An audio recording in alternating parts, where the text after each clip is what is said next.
market of Avaris, crown city of Egypt, home to the Pharaoh, God to his people, welcomes the chief steward and the head of Pharaoh's guards, the most honored Potiphar!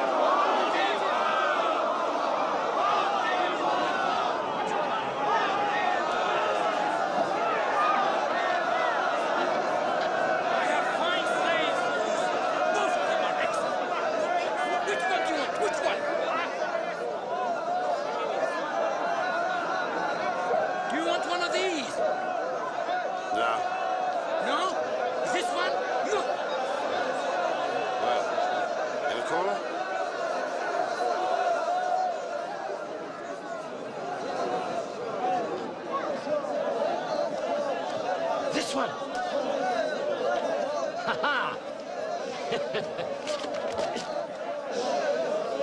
one, sir. He's the best, sir.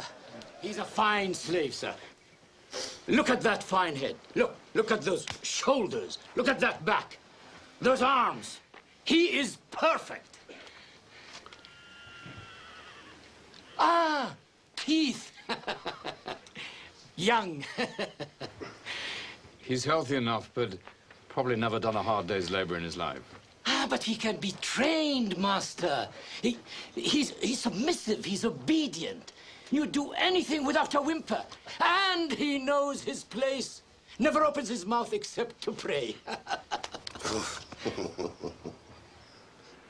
Is that true, boy? Answer the master. And to whom are these prayers addressed?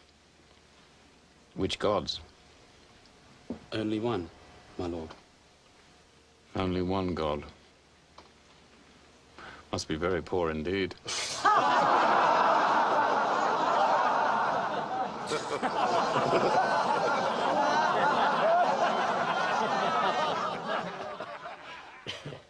Well, boy. My one God provides all my needs, my lord. Well, he hasn't done very well for you now, has he? These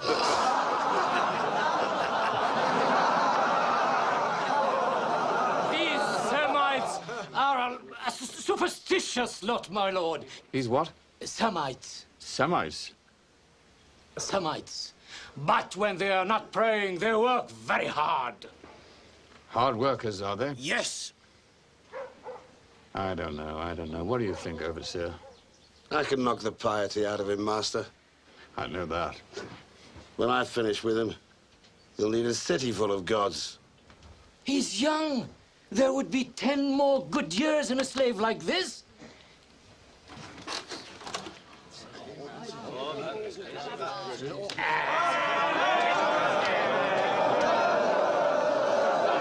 Stupid! We could have made a fortune. You destroyed the deal. Oh, my lord! Come and have a closer look, my lord.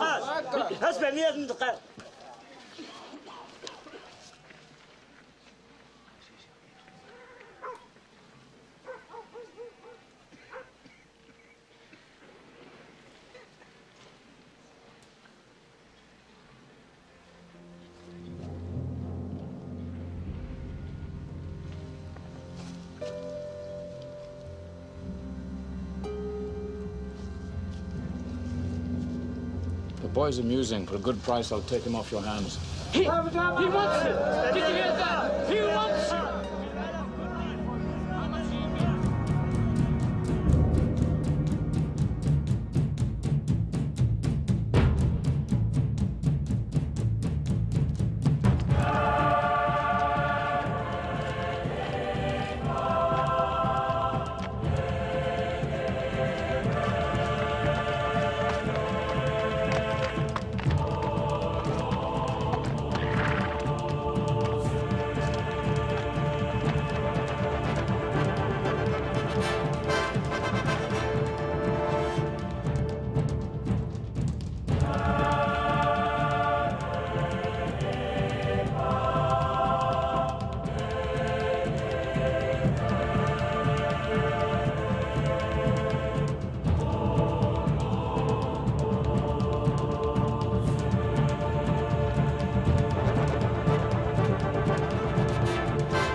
You sleep here.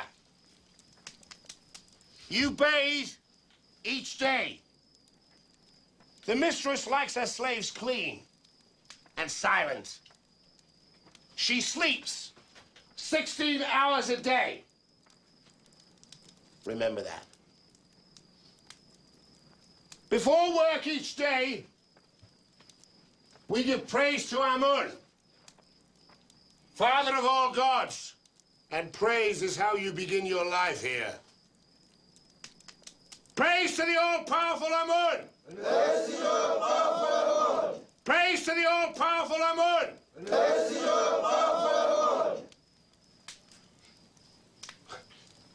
I thought you were pious, boy. Are you too good to praise our God? No, Master, not too good. Then what? I've only ever prayed to the God of my fathers. Well, you won't find him in Egypt. Don't you think you could use Amun's good graces? I need workers, boy. Not holy men. I just have to teach you to learn respect for my gods. Huh?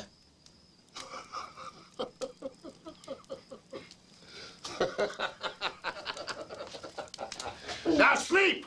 All of you!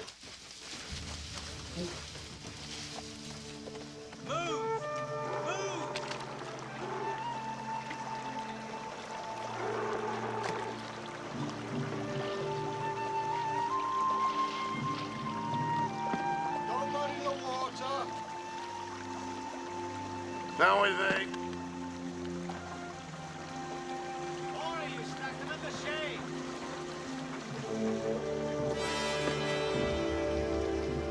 Fill the urn with water. Run, holy boy, run!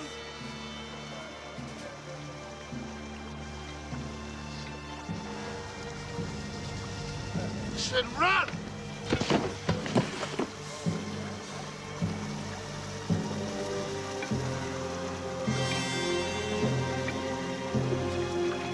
Come on, boy!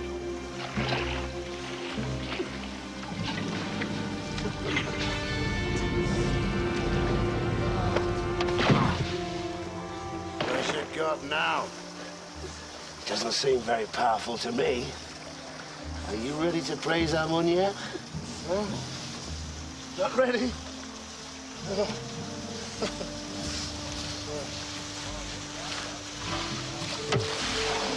You spilled the water! Refill the urn. Now.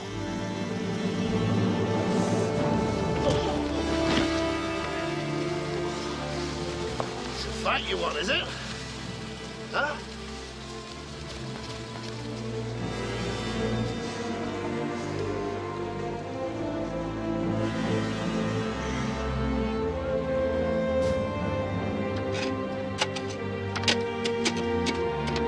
Come on, put your backs into it.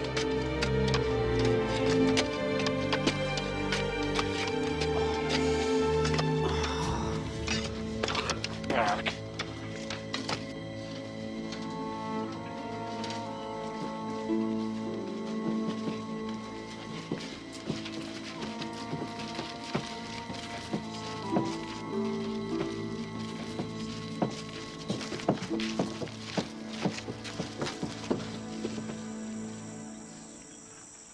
I gave you very definite instructions.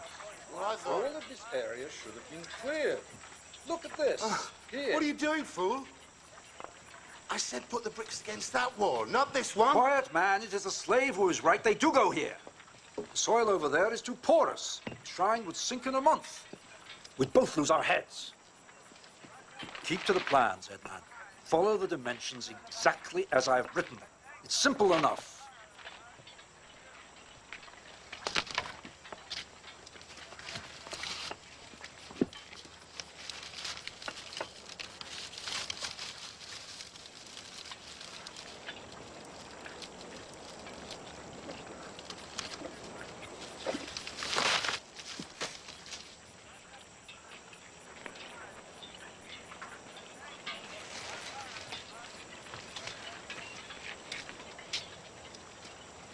Huh?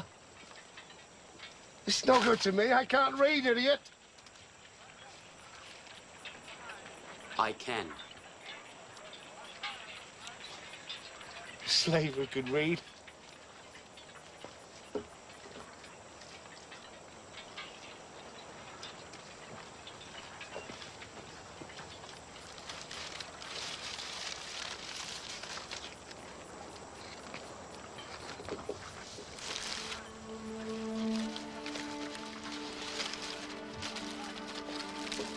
According to this, we begin here. That slave, who is he? Josef the Semite, mistress. And he understands drawings? Yes, mistress. Explain his bruises. Well, a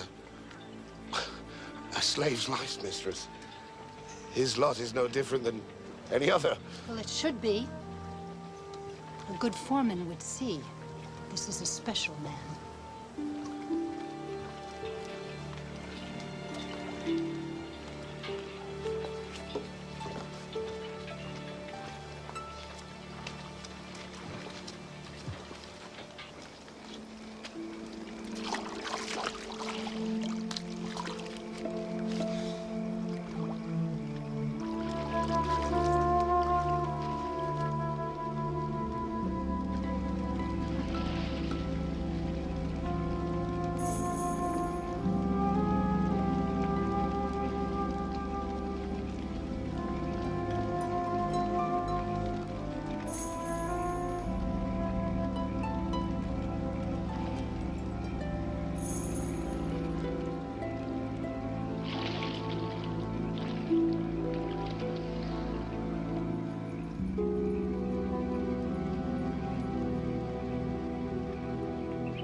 My wife wishes to compliment you, architect.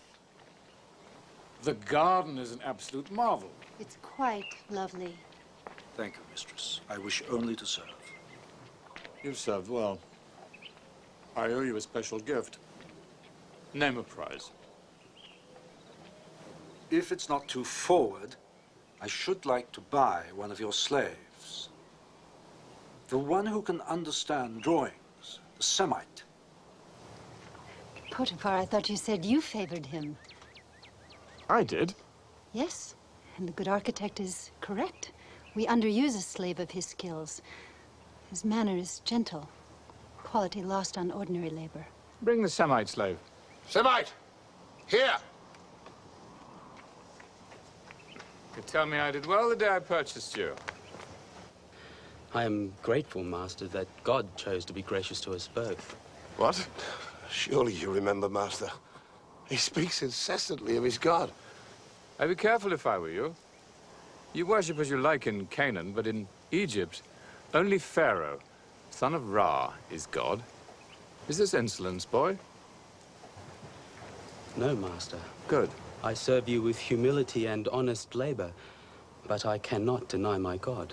A slave who insists on his own ways. What do you make of that, wife? We have enough fools who pander to us. If the estate is to grow, an honest slave who can read drawings and cipher would be a valuable addition. Especially if we taught him our own writing. You see? The respect Pharaoh's chief steward commands at his own home. Slaves instruct him on religion. His wife tells him how to run his household. His wife keeps her wits about and draws attention to what she sees as good. And you see the slave as good? They say whatever he touches flourishes. Is this true? It is, my lord. Do you have a name? I am Joseph, Master. Joseph, son of Jacob. Joseph, son of Jacob. Do you think you could bring some order to my household if I brought you out of the fields? To be out of the fields, Master, I can do anything. Then out of the fields you shall be. We'll see just how matters flourish under your hands. Or the hand of your God. You'll have to name another prize.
We've already got as much in store as the whole of last year's harvest. And there's still plenty left in the fields. Joseph, how do you do it? Ednan, I don't create the crops for harvest. Must be. I know Potiphar thinks you do. Why else would he dress you in robes as fine as these? Clothes mean nothing. I'm still a slave.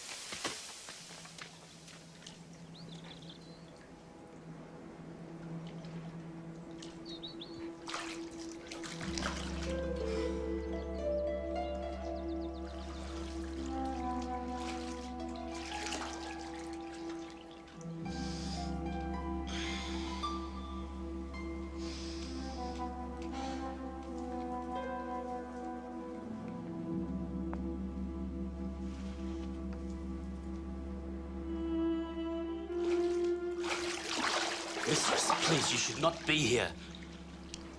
Really? Has my husband elevated you to a position where you can tell me where I belong? No, mistress, of course not. Then be still.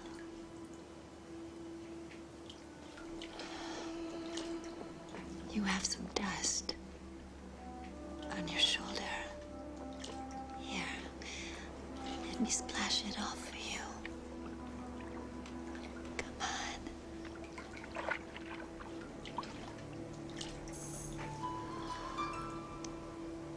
Oh, you work hard, and you have the muscles to prove it. I'm told the barley harvest is even bigger than last season's. Yes, mistress. Joseph the Golden. My husband is convinced that your God is behind all of his success.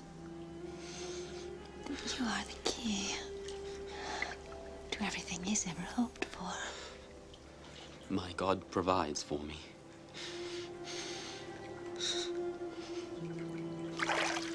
Would he grant my wishes if I were your friend?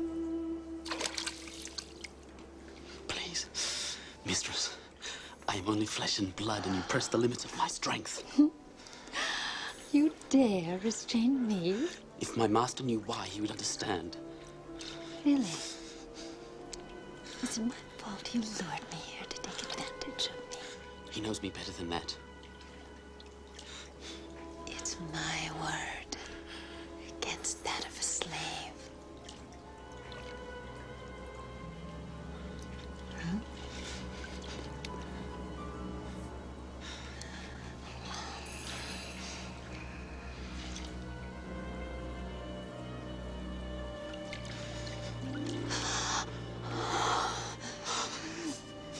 Joseph.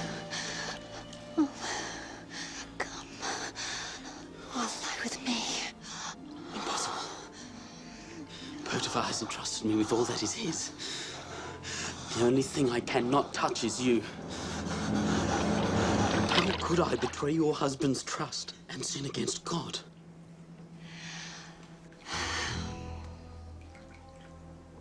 Time will come.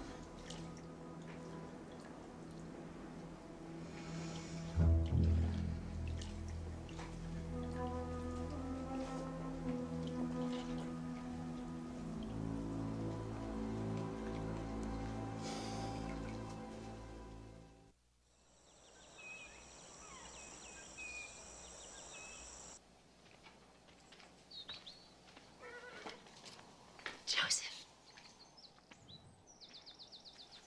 Mistress, Joseph. I thought we understood each other. Oh, I understood you. But I think you misjudged me. So, I've decided to give you a second chance. Stop!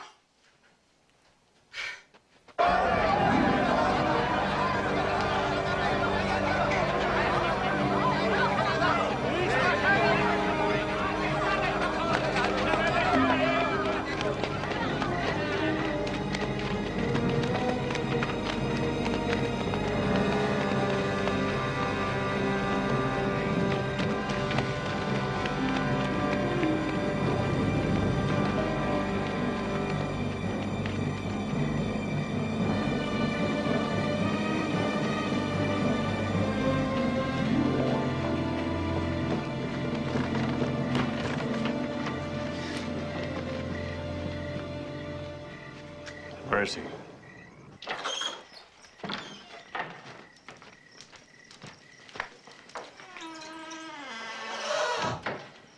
What my wife's maidservant ran to tell me, is it true? Would you have me call your own wife a liar, Master?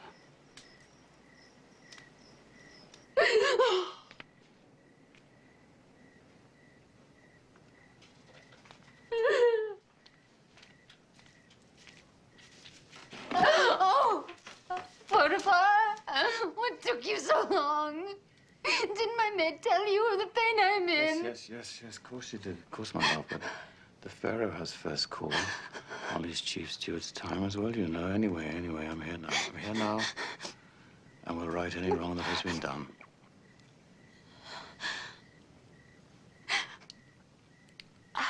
I was alone. And he came here. He came to my chamber. On what excuse? That's exactly what I said. He just laughed at me. He said he needed no excuse, that he was your chief steward, and that I had to do what he said or it would be the worse for me. He grabbed my arms. He forced himself upon me. I screamed and I pushed him away. And I scratched wildly at him. You scratched him? Yes, with the power of the goddess Bastet with me, I drove him out. I see.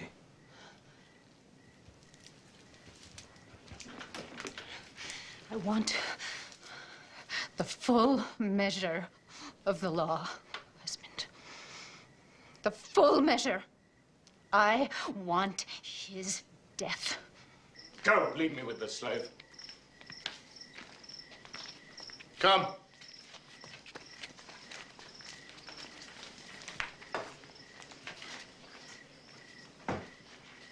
I thought I could trust you. But you can, Master.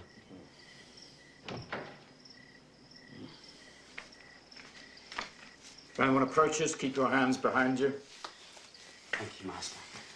Now explain yourself. How, Master? She accuses you of the vilest crime, Joseph, and demands the full measure of the law in vengeance, which means your head. And a man guilty of that crime would deserve nothing less. So you deny it? Yes, of course. But who would believe a slave pleading for his life? I deserve better than that from you. I've treated you more like a son than a slave. Trusted my entire estate to you, made you the law of my house in my absence. You, a slave!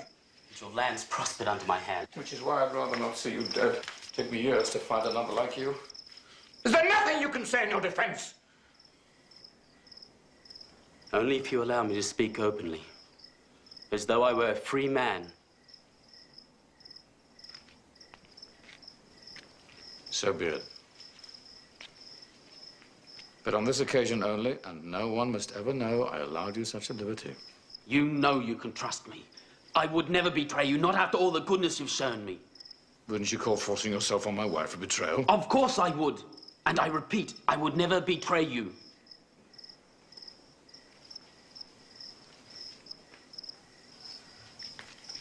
You're saying my wife's a liar? That's not my place, Master. But whatever happened to her was not by my hand. I could not do such a thing. No, you couldn't. It goes against everything I've ever seen in you. By all the gods, why this now? When things are going so well for my house. Give me a reason to believe you.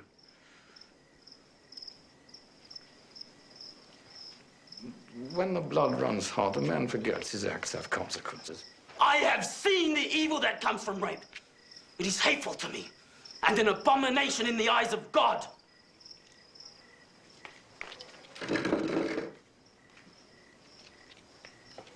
Tell me more. Tell me more. Give me a way of proving this isn't the way of a man like you. These are old memories, Master. Thoughts of a better time before my slavery. And thoughts of a great pain. If you value your life, Joseph, you'll share them with me.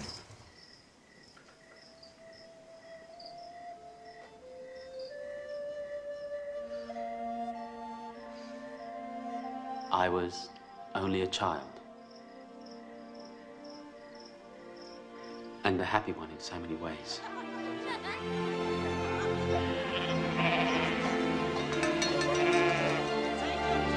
Father! Father!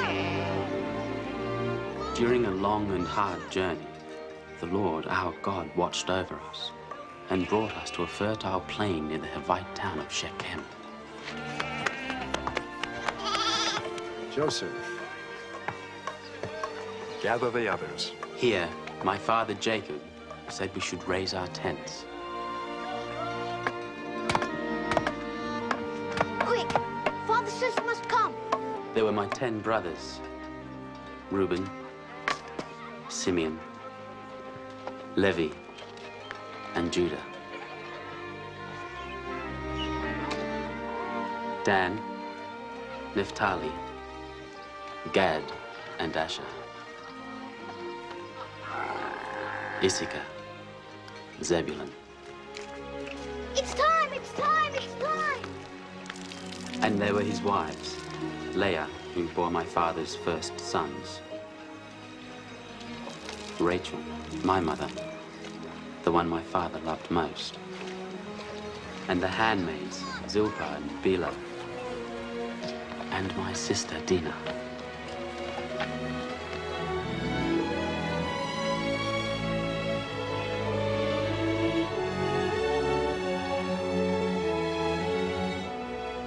It was a happy time, Master. The feeling we had finally come home. The Lord is truly our shepherd. He has fulfilled the promise made to me at Bethel and has led us safely back to the land of my fathers. The Lord is my God, the God of Israel. El Elohei v'Yisrael. El Elohei v'Yisrael. El Elohei v'Yisrael. El Elohei v'Yisrael.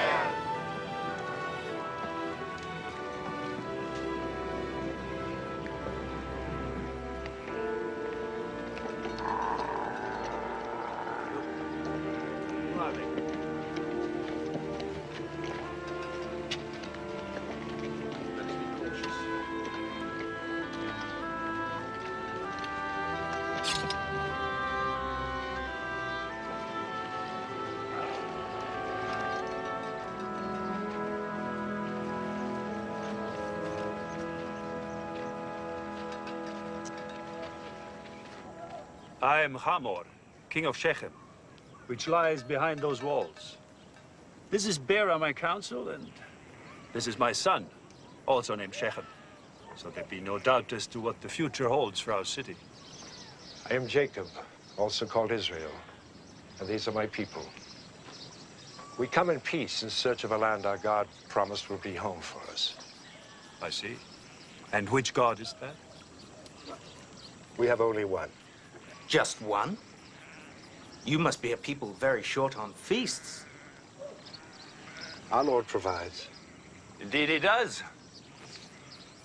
Indeed he does. It was to him you dedicated the sacrifice? But where's the idol? I'd like to see a single God who could provide for you as well as this one appears to have done.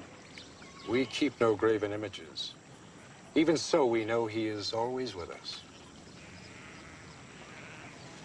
You'll find we're friendly people.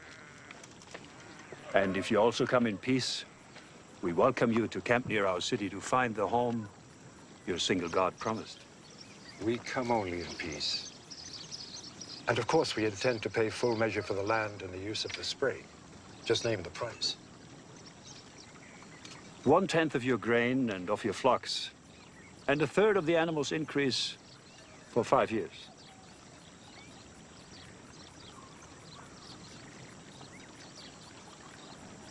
Done.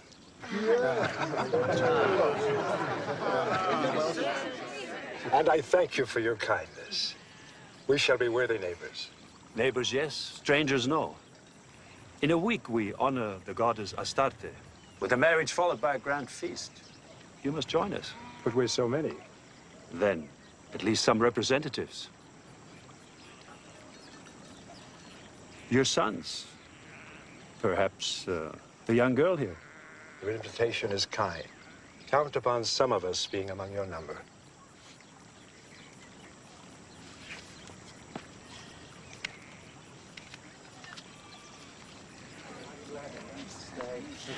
I don't like it. They're fat townspeople. I say we keep our distance, and if they give us trouble... Always a sword, Simeon. Is the hard way the only way you know? It's the surest way. No, the only sure way is the way of the Lord. As he has brought us thus far, he will continue to guide us.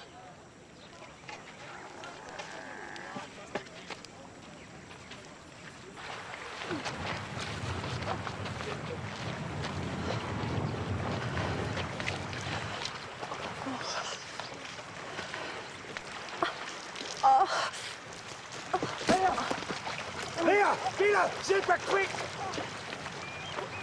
It's nothing. It's nothing. This new child of yours just keeps telling me that he's almost ready. Are you all right? Yes, it's nothing. Go. Go. Go. It's all nothing. right. Go. You must take better care of yourself. There's no need for you to be doing this heavy work. No, it's better that I work here with the others. There's enough anger boiling under the surface as it is. Under the surface is where it will stay. Why else settle here, even pay more for the land than it's worth, if not to give you a chance to rest before you give birth? Because it's also proof that the promises are coming true.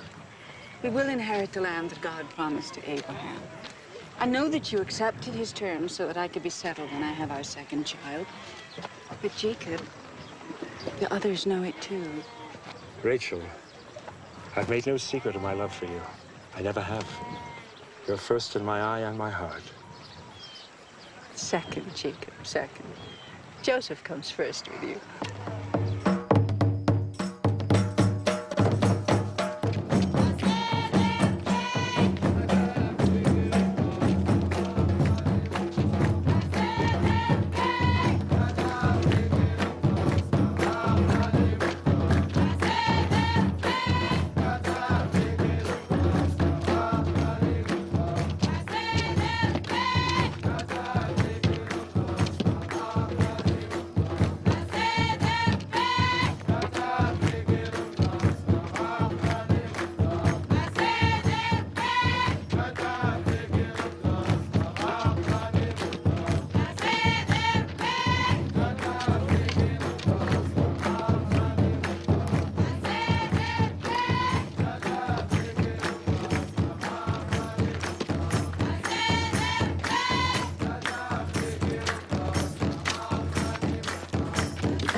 Wait, my dear. You're Jacob's daughter, aren't you? Yes, I am. Let's sit here.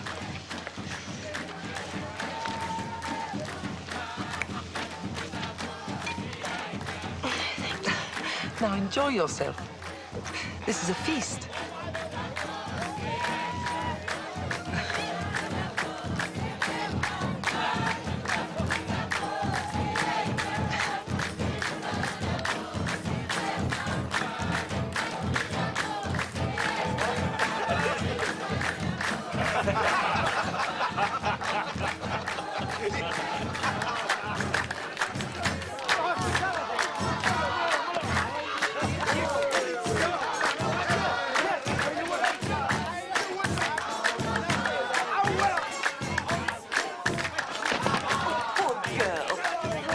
all right, my dear. Don't worry, I'll see to her.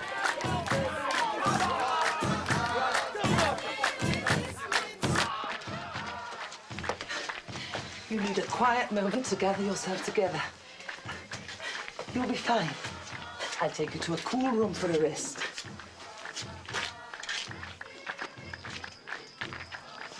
You need to rest. Lie down here for a while. You'll be fine.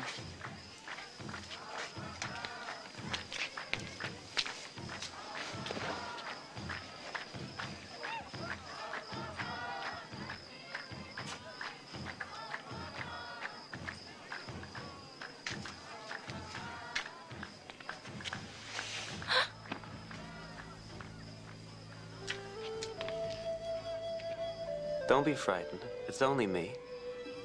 Yes. I mean, I'm not frightened. You're perfectly safe. Nobody as beautiful as you could ever really be in danger.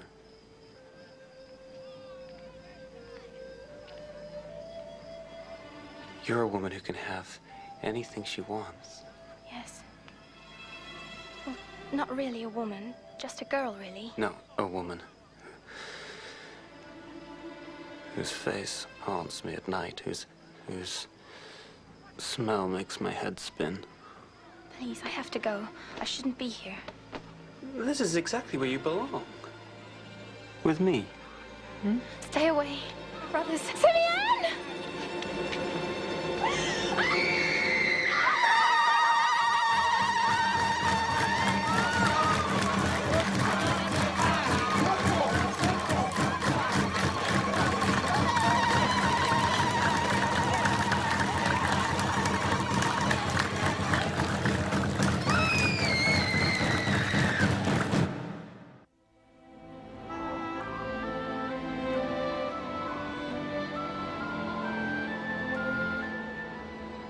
There's no excuse for what my son did to your daughter. To all of you. Other than that he was drunk with love. Right! The crime! Shames us. Violates all laws and traditions. No love can come from violence! I gave you my trust. My friendship. Please, Jacob, listen. I'm asking for your daughter. I ask for her in marriage to my son.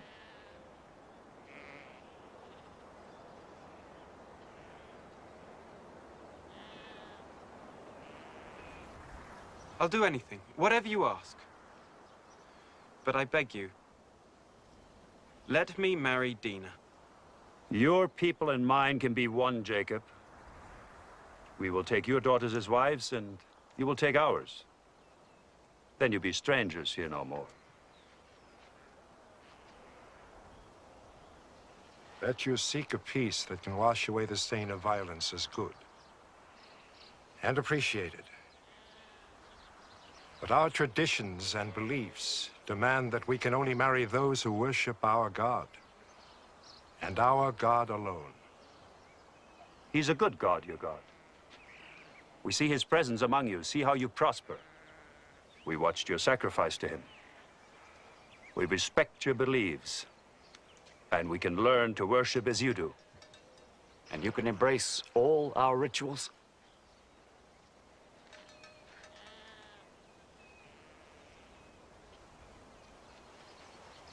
We both have much to think upon. Until tomorrow, perhaps. Until tomorrow, then.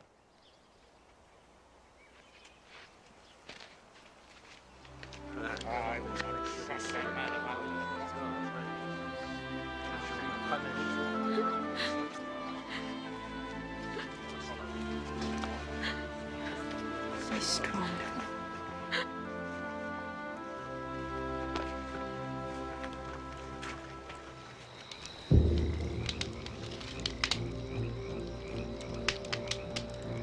Is it that simple? They take our sister for a whore, and the reward is we embrace them, make them family, masters of our women's dowries. Not if I have a say in it. But you don't. None of us do. This decision is for our father alone. I've heard enough. You're like the women clucking away. Good night, brothers. He's right. It is Father's decision. Yes. But what happens after that is something else altogether. Go on. Accepting our rituals means all their males must be circumcised. And if they are, they'll be sick. Weak. At our mercy. Get to the pastures. Spread the word. We'll need every man. 3 days is what it takes for the fever and the weakness. By the 4th morning, it'll have passed. Along with our one chance. Yes.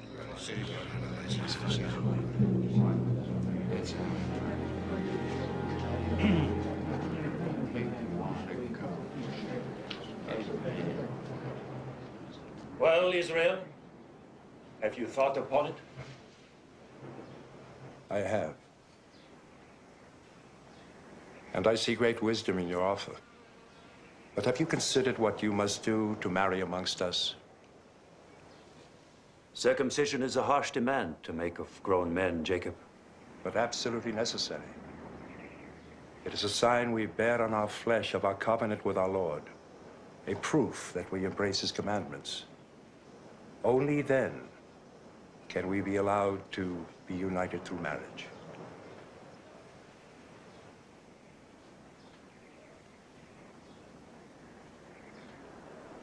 So be it. Our men shall be circumcised, and we shall be united in peace. A new and strong people.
Madness!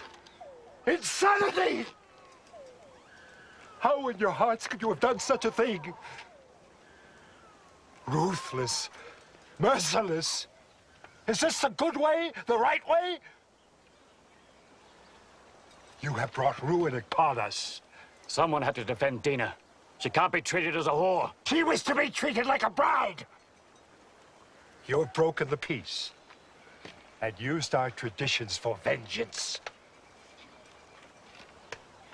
Now Shechem's neighbors will join forces against us.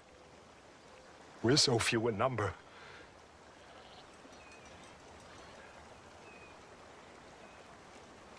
Gather our things. We must leave this place. We must leave this place! Gather our things!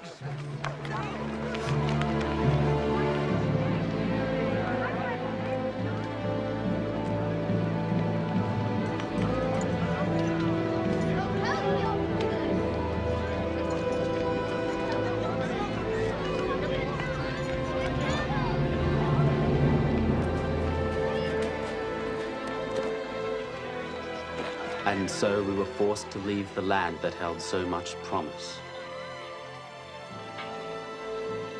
We went up to Bethel, where my father had once erected a monument to God. And again, God spoke to him. As my father told me, the Lord said, "Be fertile and increase.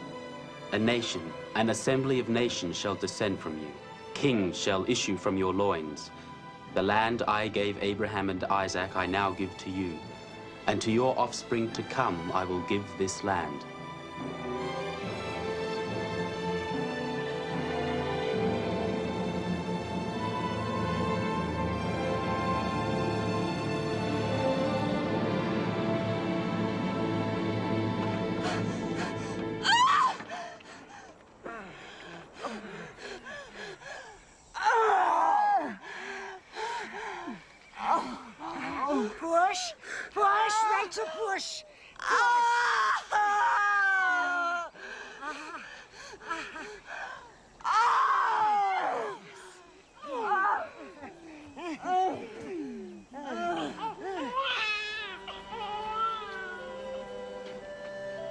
You have another son.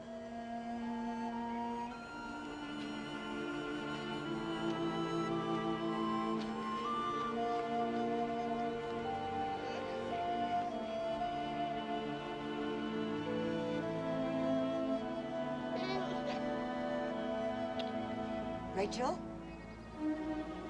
Rachel? Stay awake, Rachel! Jacob! Rachel? My sister! Rachel! She's dying!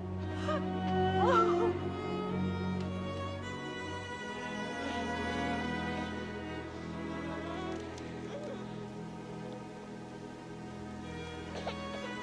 Call him Ben-Oni, child of pain. No, not Benoni. Benjamin. Child of happiness.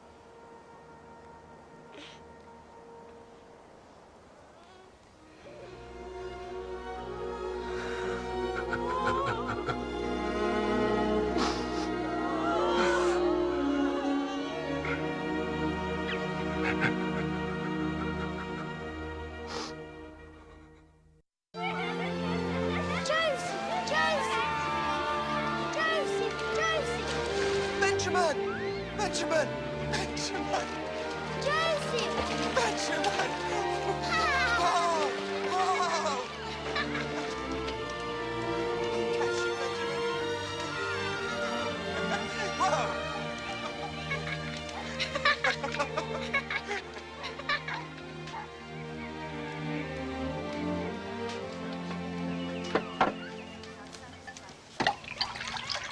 Hila. Hila, spend a moment with me. But I have things to tell you. Important things. Perhaps tomorrow. You know this is my last night. When Jacob returns, I must go out with the herds. No. So, this is my last chance to speak to you privately. That's possible, Reuben. I belong to your father. For now, Bela. But I am the eldest. And all the concubines that belong to him now will belong to me sooner or later.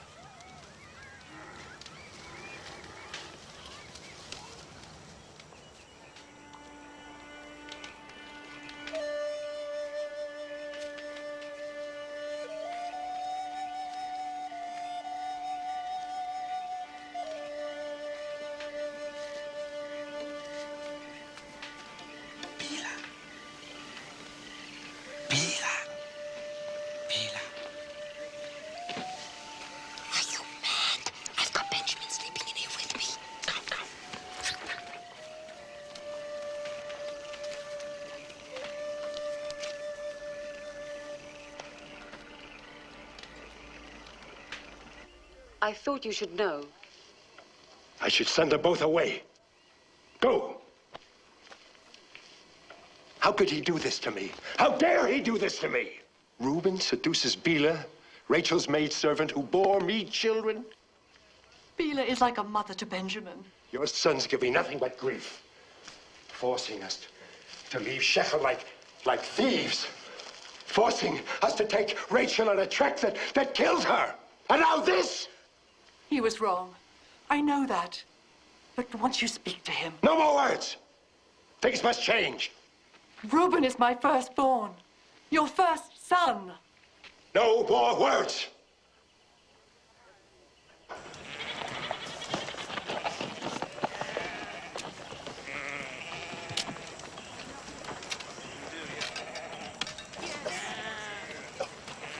One phase of the moon, then you return to help with the harvest.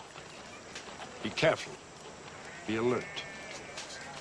While you are gone, Joseph will be in authority. You will hear his words as if they were mine. Joseph! Is this a game, Father? I am the eldest. And the one who shows me no respect. You and Bela shamed me before the entire camp. Simeon and Levi betrayed my word at Shechem. If my sons will not honor me, I cannot honor them.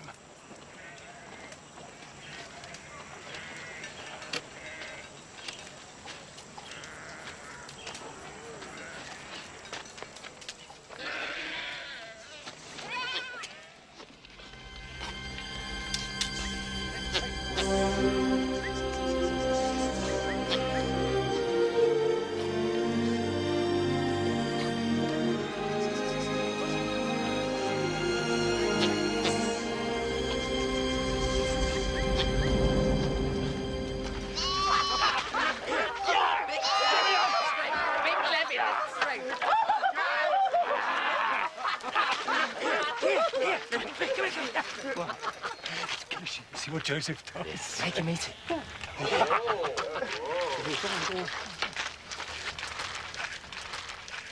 Meat for supper, little brother. Meat? From where? A sheep. You can pick the one for slaughter if you like.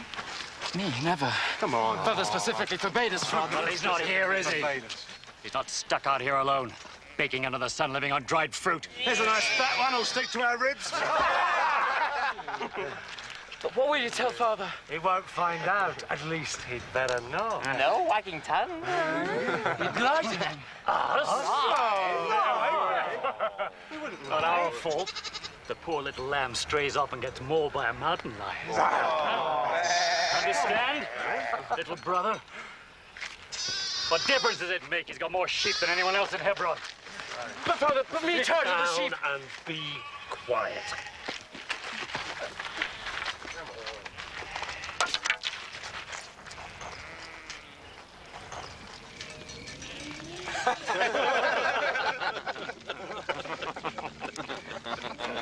Come on, Joseph. Have something to eat. It's only a lamb. Poor little thing, mauled to death by a mountain lion. Eat.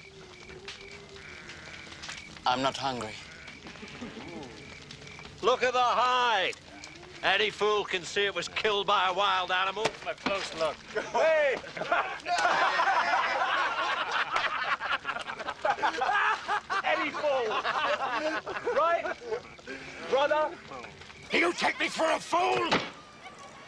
I've been a shepherd my entire life.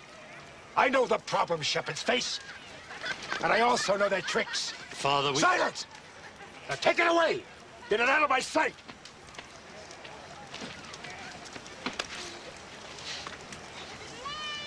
At least now we know what to expect from Josef.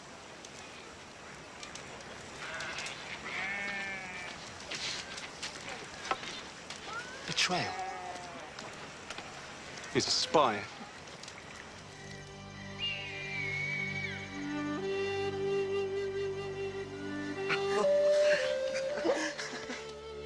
He certainly looks like a prince. So tall and strong. Oh, Jacob, it's beautifully made. If only his mother could see him now. It's wonderful. Surely I don't deserve it. None of his brothers have anything this fine. None of them deserve it. He does. He has proven his loyalty and responsibility. He has earned the coat, just as he's earned the succession. Now, leave me alone with him. Go, all of you. Go.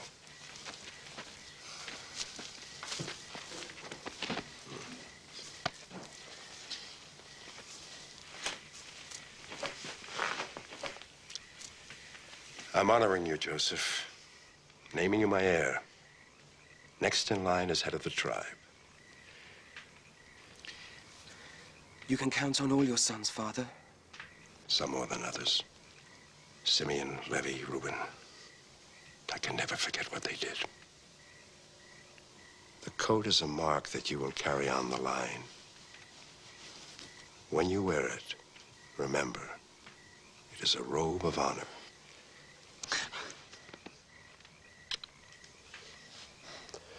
Now, get some sleep. We have a lot of work to do. The harvest starts tomorrow.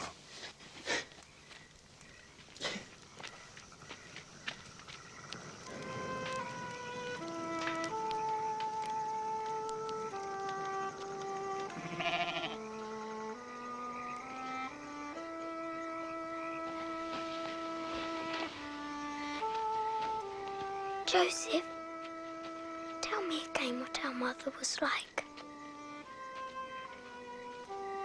She was gentle, kind, loving, and very beautiful.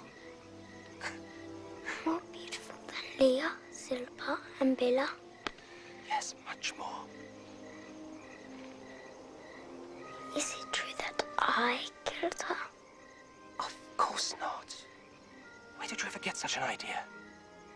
I heard some of the women say that she died because I was born. That's foolishness, Benjamin. That's not why she died. Why then?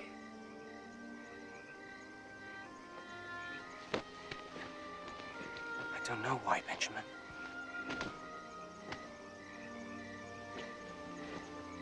People are born, live, and die. Even the stars fall and die. And the sun sets every day just to be reborn the next morning. I wish I'd had known, Mother. I'd never have let her go. It's not that simple, little brother. Hush now. Go to sleep. Are you going to sleep in your new coat? Yes. I love it so much.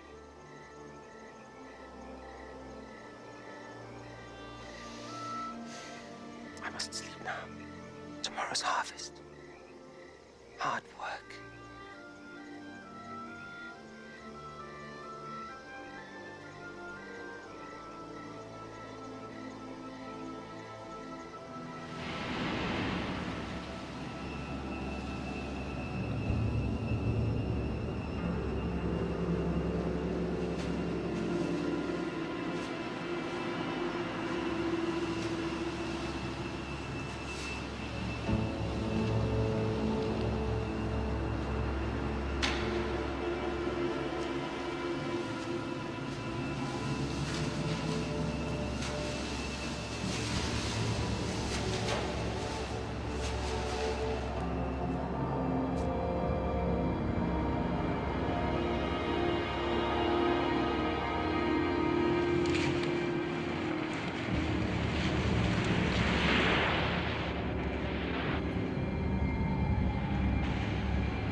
So, then, we all began to bind our sheaves and brought them together and set them upright.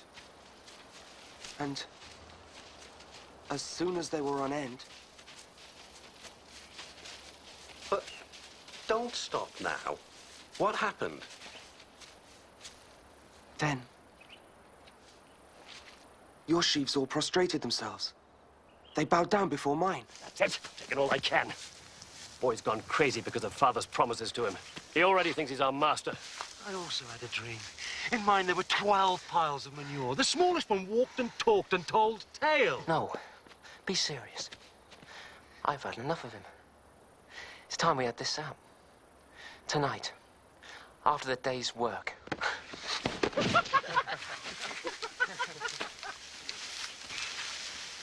We'll see what Father thinks about this.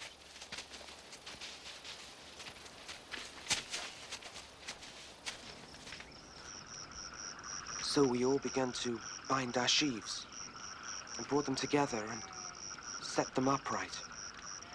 And as soon as they were on end, their sheaves bowed down before mine. Do you hear that, Father? He dreams of being our master. This has to be stopped. Now, that Simeon is as foolish a thing as I've ever heard. Should I order the boy to stop dreaming? Dreams have meanings. And when God intends for us to understand them, he'll make it all clear. Until such time, all we can do is listen. Joseph, you spoke of another dream. Yes, Father.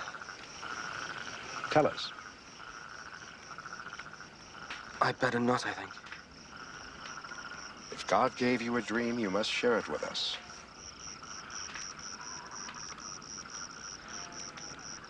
I dreamt the sun and the moon and the stars paid homage to me. I don't know what that means. Am I the sun, perhaps? Surely not. Your mother, the moon, your 11 brothers, the stars. I mean, should we all bow down to you? Now you've listened to this madness, perhaps we can go back to the way things were, the way things ought to be. Yes, I'm sure you'd like that. But Joseph's dreams do not change what happened at Shechem, or with the lambs of the fields. Dreams do not change my decisions.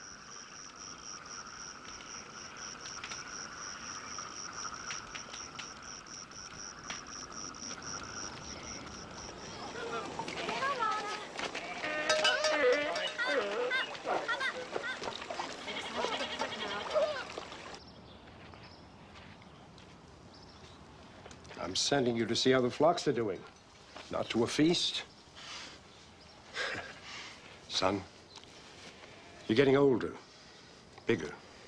And where once your brothers might resent you, as you gain strength and position, they begin to feel very threatened by you. I want you to try and make peace with them. Yes, Father. That's also what I want. But sometimes the anger is... Time will ease that, if you're more careful of their feelings. Joseph, they're different than you are. They're all brought up together like a pack of lion cubs. You and Benjamin are the children of my old age. You were given more attention, perhaps, but your brothers see that as more love. We both must help try to make them see the truth. Understand? Yes, Father. Good. Then go safely and with a steady pace. You should find them within a 2 days' journey.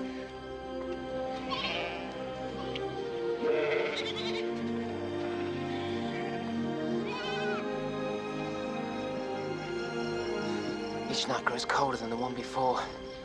We have another cycle of the moon before we can return. I'm in no hurry. Only thing waiting for us at Hebron is our new master in his wonderful coat. Come, little sheaves. Bow down before the great man Joseph. Come on, bow! Mercy! Mercy, master, please! Have mercy upon us! A wild animal tore a little lamb to pieces! Please, please! Oh, we are innocent, oh great Joseph. Please have mercy upon us. No, my brothers. I'm in no hurry to see him again. It's peaceful here. Unless he comes looking for us. I think we should move west. What makes you think the pastures will be any better somewhere else? We'll move west tomorrow, to the region near Dothan. The grass will be fuller there. Listen to him give orders and predict what we'll find. Must have been a dream. Runs in the family. The only thing I dream about is women. But I do know that if we move on, no one will know where we are. And no one will be able to spy on us. I agree. Let anyone who wants to find us have to dream where we are.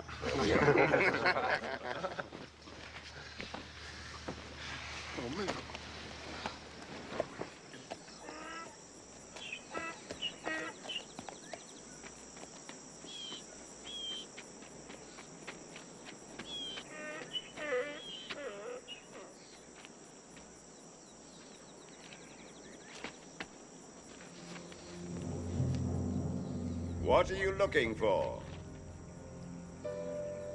I'm looking for my brothers. They're pasturing the flock somewhere near here. They moved on. I heard them say they were going to Dothan. Thank you.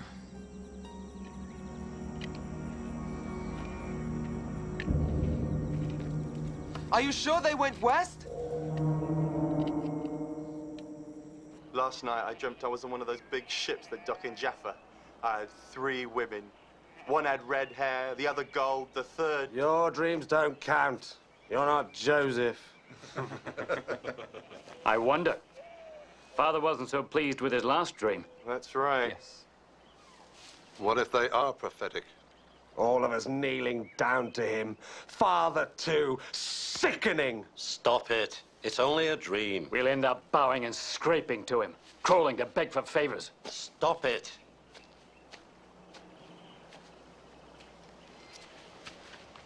What is it? Here, brothers! Look, the dreamer himself. And in the coat.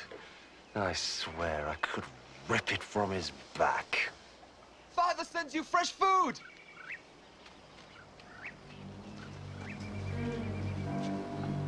I say we kill him. What? I say we kill him. It's the only way to be done with him once and for all. Hold your tongue. Don't even think it. No. Simeon is right. To kill him? Never.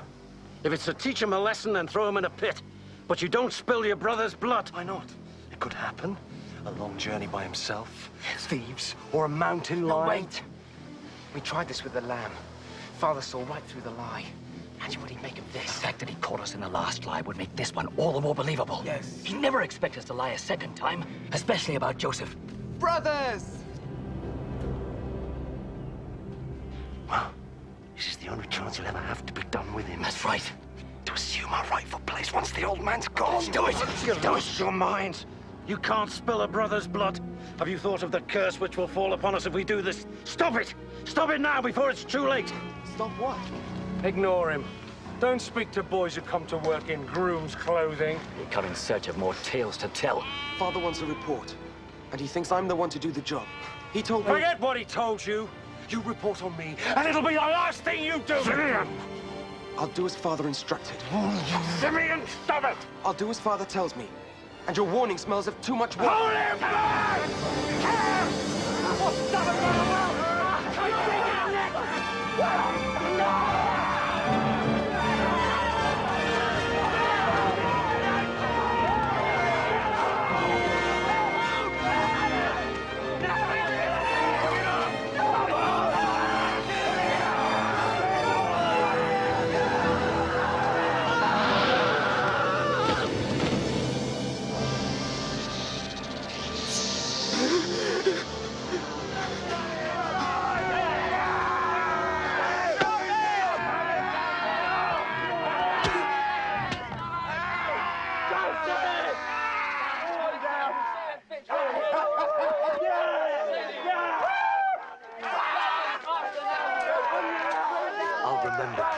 I'll remember that when the time came to act for ourselves, you weren't there. No, I wasn't. Perhaps I'm just not as big and brave as you are. Brother. You're letting him go? And what if he tells our father? He won't do anything. Not Reuben. He stands the most to gain from all this. With Joseph gone, who else will our father put in line to replace him? He'll be back.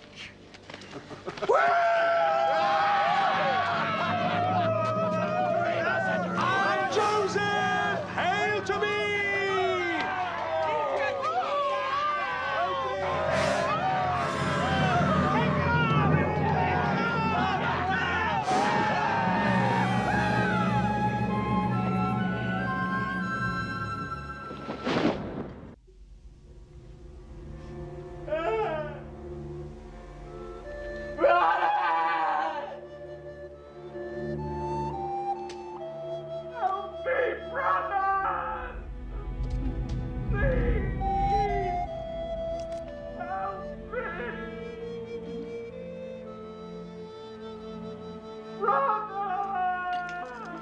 Grow up, all of you!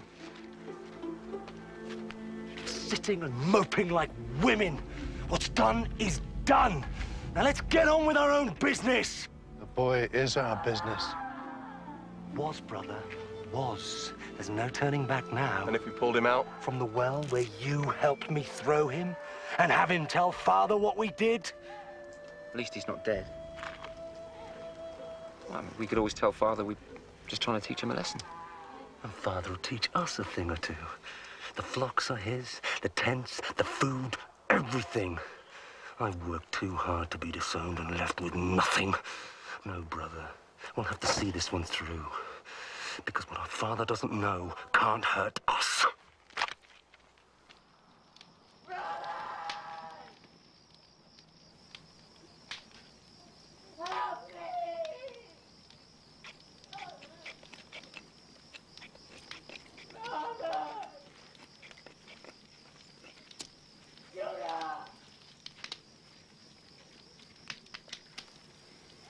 There's not much grazing left in these fields.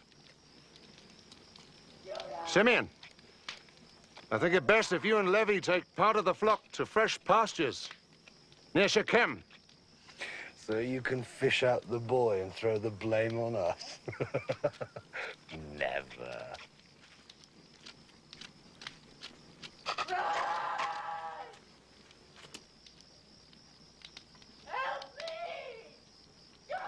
Oh, do something, Simeon, before we all go insane! We should have killed him. Shut him up. You want to fight me, brother? If that's what it takes. But you're not going to kill him. And you're not going to fish him out? If that's the only way to avoid a brother's blood on my hands, then fish him out we will. To avoid spilling his blood, you'll have to shed mine. If you can. But I'm a reasonable man. I'll give you till dawn to come up with another suggestion.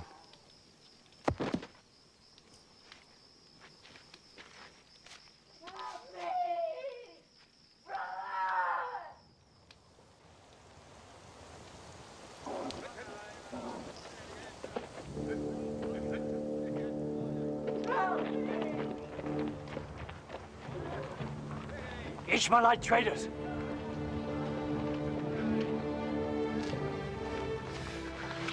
Now the boy must be killed before they hear his damned whining. No, no, no. They're the answer. Them? How? They can take him for a slave. Down to Egypt. Then at least he'll live and our hands will be clean. If he escapes, comes back and tells Father what happened. Ishmaelite and Egyptian slaves don't escape. They'd pay for him. There's money in it for all of us and no blood. $20 shekels, not a piece more. In silver? Of course. Done.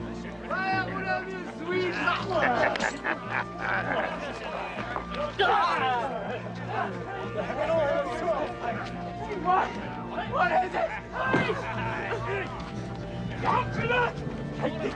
Brothers! Help me! Please! Brothers!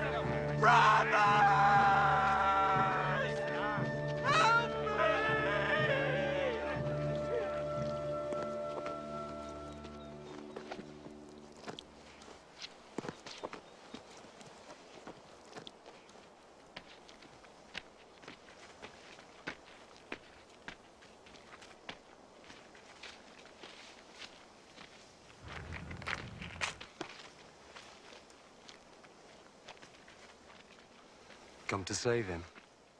I won't have his blood on my hands. It's too late for that.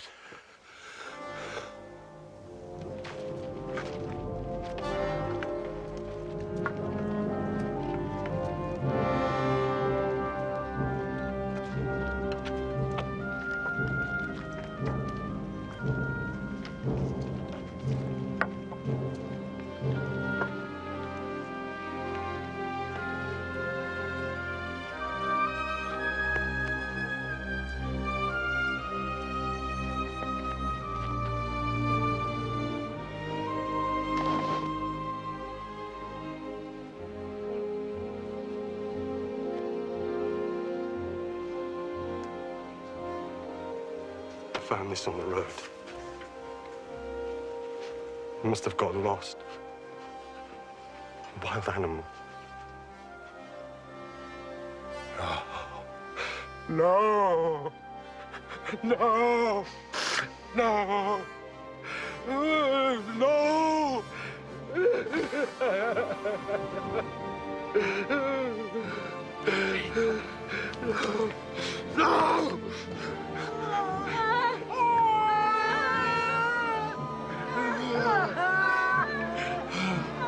What's left of me if Josef is dead?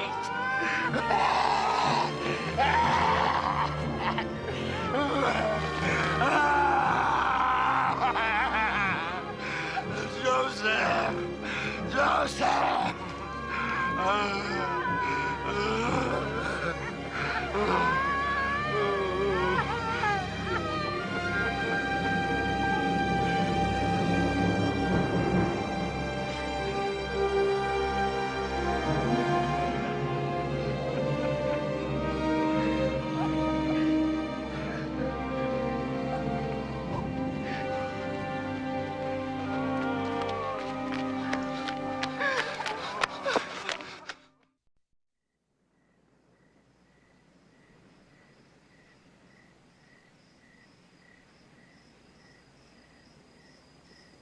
Here then, Master, is my version of events.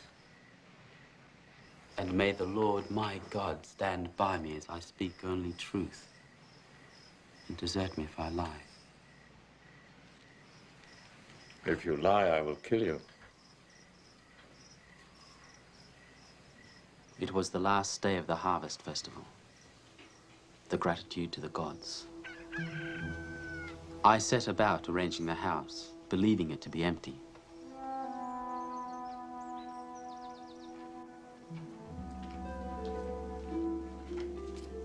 Josef. Mistress, Josef. I thought we understood each other. Oh, I understood you, but I think you misjudged me. So, I've decided to give you a second chance. Stop! Josef.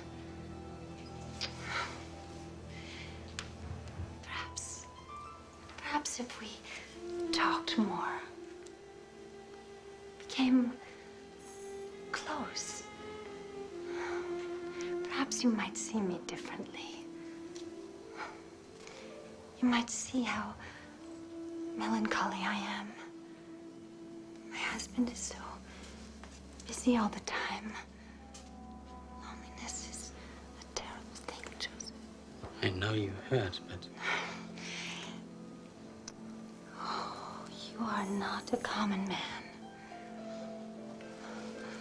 Where does the mystery come from with you?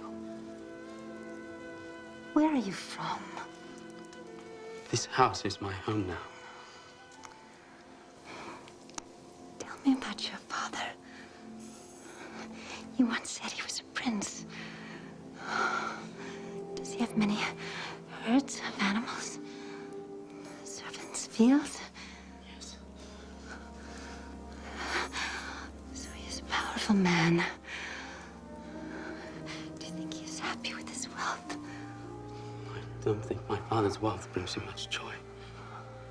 Then what would? I expect he could see me again. No, your freedom is within my gift. Yes. But I can't. It would offend God. You know you want me.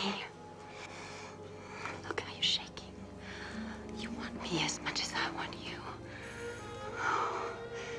Come, Joseph. Come lie with me. Leave me! Stop!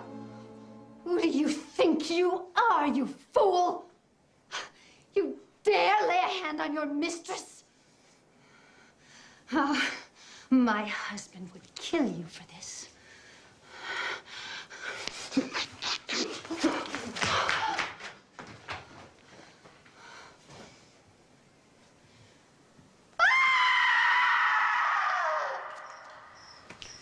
Is that all?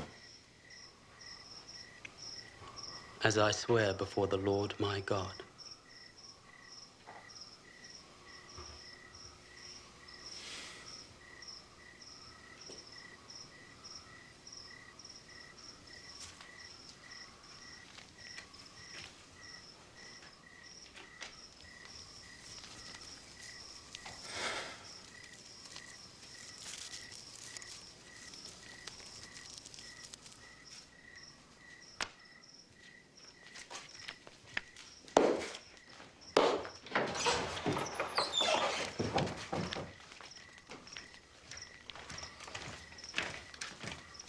Summon the household.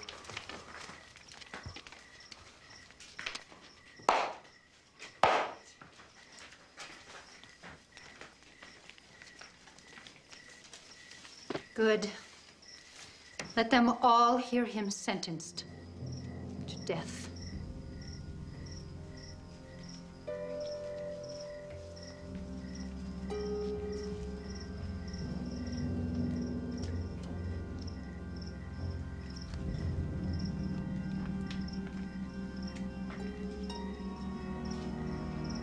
I have heard the reports and weighed them. The slave is guilty. Here then is my decision. As I say it, so it be written, so it be done. The slave is to be taken to the Pharaoh's prison and held there at my pleasure. The jailer is to report to me weekly on his treatment and his progress. Thus is this matter now closed.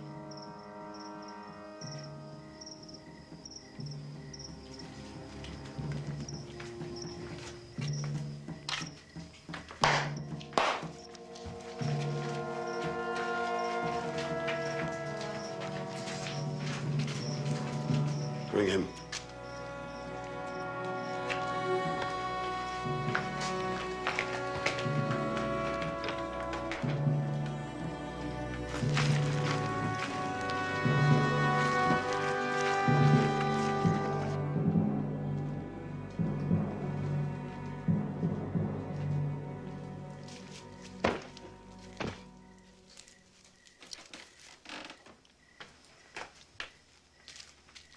You humiliated me. You sent him to prison at your pleasure? What about my honor? What honor? Dare you? I know you, wife. I know you. Don't understand. Whatever you believe of me, how can you let him live? How can you humiliate me like that? Because one humiliation deserves another.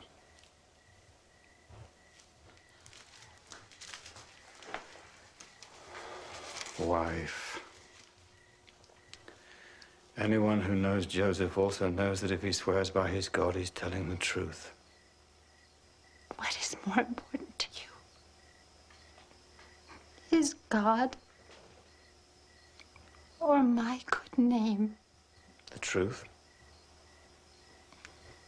The truth. Yes, that's what matters. Well, then, you might as well set him free and complete my shame.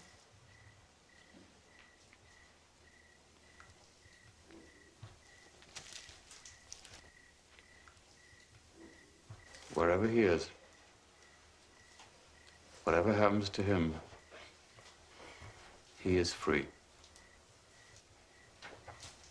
Because his God is with him.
Chief Steward of the Pharaoh.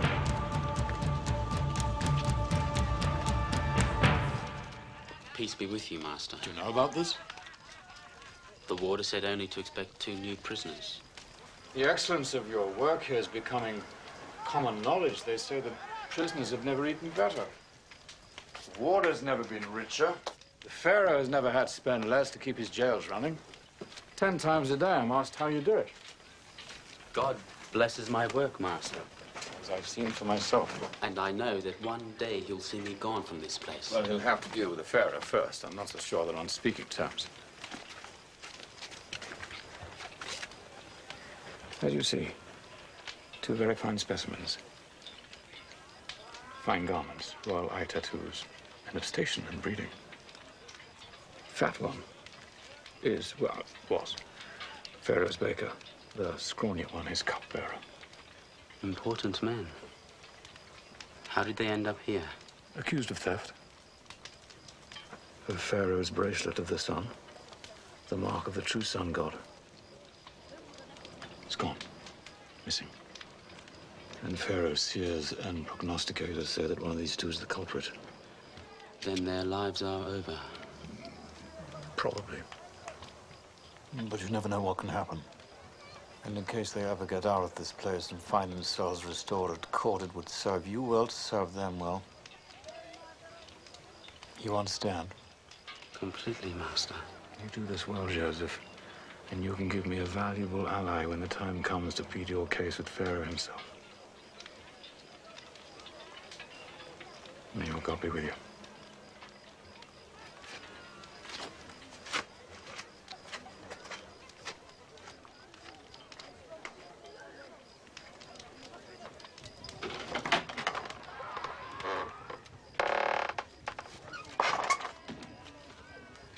I am Joseph, my lords.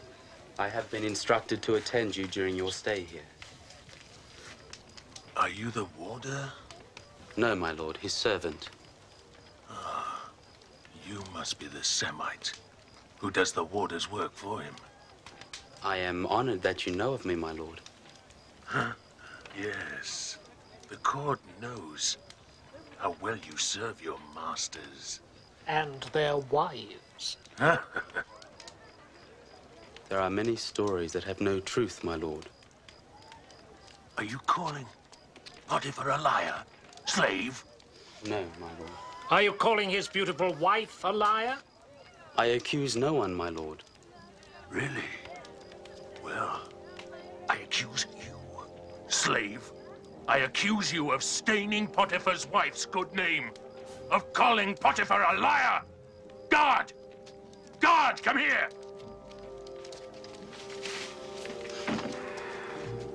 Beat this man with your whip. Careful, my friend. We are in his prison. His prison? He's a slave. Potiphar will thank me for punishing such insolence. Don't look to this slave for permission. I serve in the court of the Pharaoh, God on earth. Do as I tell you.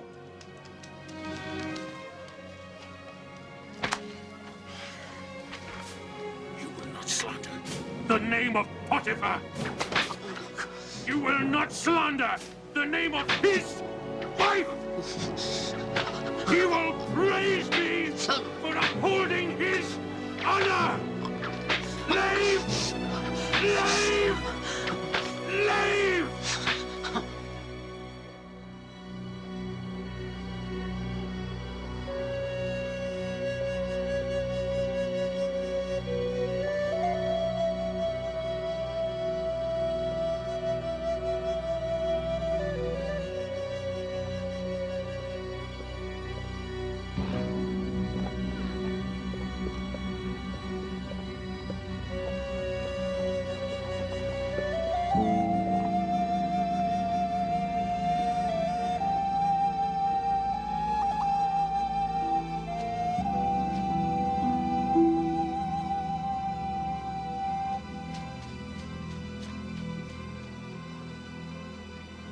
They say this season's market will be bigger than last. I hope so. It gets harder and harder to scratch out a living. Judah, you don't have the animals to prosper, you know that. You need good, rotting males, healthy she-goats, ewes. I won't return to my father's camp. I can't live with Jacob's sorrow. He still mourns the loss of Joseph, and the entire settlement is a pool of grief. As a widower, I've enough of my own.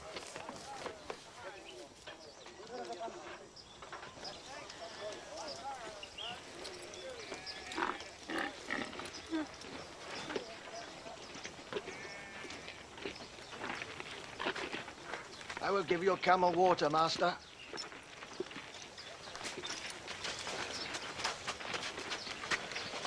Now there's a sight.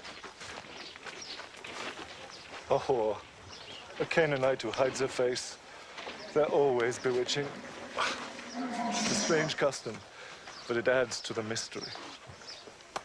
Traveler, lie with me and ease your mind. By lining your pockets. Who can put a price on a moment's escape from the troubles of the world? I have no money with me. My friend is a recent widower. And while he may not have money with him, he does own fine flocks, perfect animals, the softest fleece you've ever felt. Though I can't say what someone like you might have felt. I see no herds. They're at the market. I could bring you a sheep on the way back. Tomorrow. And until then? Only my word. Then you can leave me your staff and seal as a pledge. Tomorrow, when you bring the fleece, I return them.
Life is hard on you?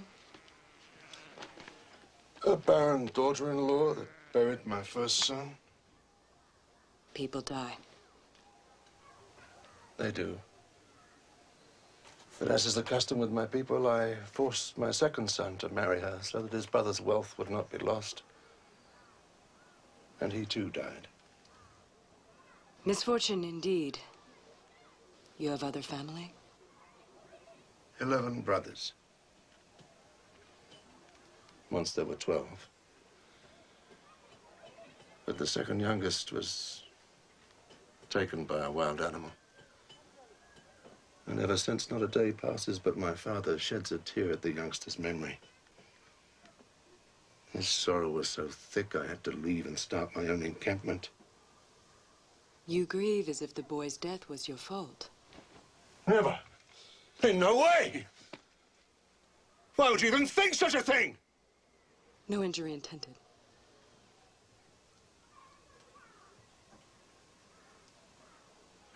You're a very fine woman. Thank you. Until tomorrow, then. When I bring you your fleece and redeem my staff and seal.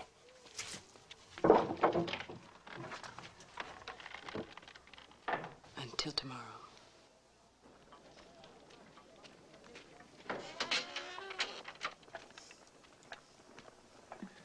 Pay homage to Potiphar, chief steward to... Peace be upon you, master. Call the door, Edna. The door. Come.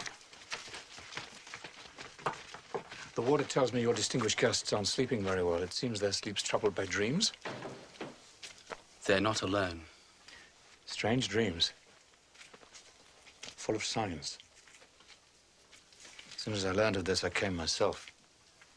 Because I know of your gift for reading the messages of the night. Hence a chance to redeem yourself by interpreting for them. You can't remain silent now that they know you have the special gift. How do they know? I'm due back at court. Pharaoh's men work night and day to retrieve the bracelet. They'll have it before long.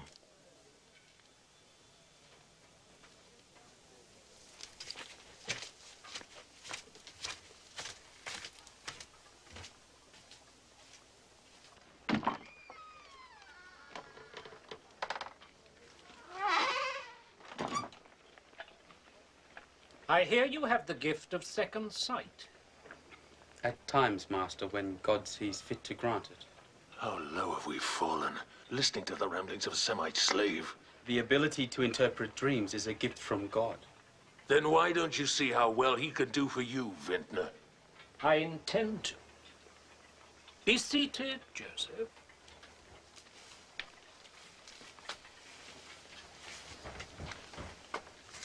Here is my dream. I was in a vineyard in the countryside. There was a vine in front of me, and on the vine were 3 branches, one of which began to bud. Now, no sooner had it budded than it blossomed, and its clusters became rich grapes. I had Pharaoh's cup in my hand. I picked the grapes, and I squeezed them into Pharaoh's cup. And then I handed the cup to Pharaoh. Now, can you interpret? This is what it means. The 3 branches are 3 days. In another 3 days, the Pharaoh will lift up your head and restore you to your position. Then you will hand the Pharaoh his cup as you have always done. Rest easy, your days here are numbered. Can it be true? Now listen to me, slave. I, too, had a dream. There were 3 wicker trays on my head. In the top tray were all kinds of pastries for Pharaoh, such as a baker might make. But birds were eating them off the tray on my head. Give me its meaning. I am sorry. I cannot interpret that dream. You can. I know you can. You're hiding something from me. Tell me what it means. Very well. This is what I believe your dream to mean. The 3 trays are also 3 days. In another 3 days, the Pharaoh will lift up your head as well, by hanging you from a gallows. Then the birds will eat the flesh from your bones. No!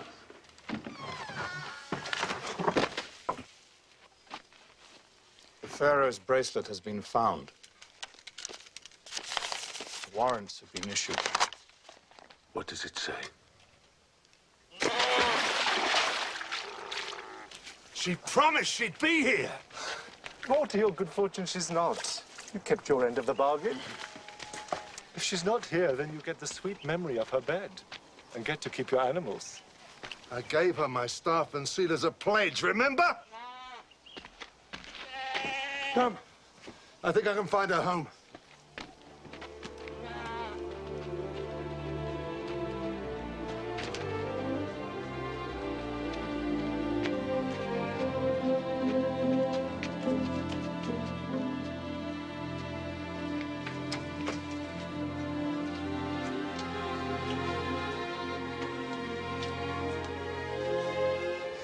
My punishment will never end. Never.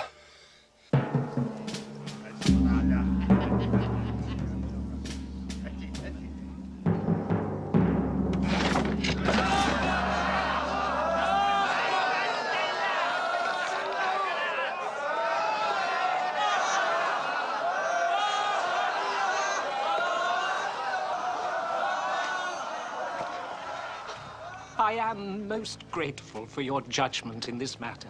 I always knew, even in the darkest days, that I could always... Yes. I trust my master's stay here was made as easy as possible. Yes, yes. Considering the circumstances.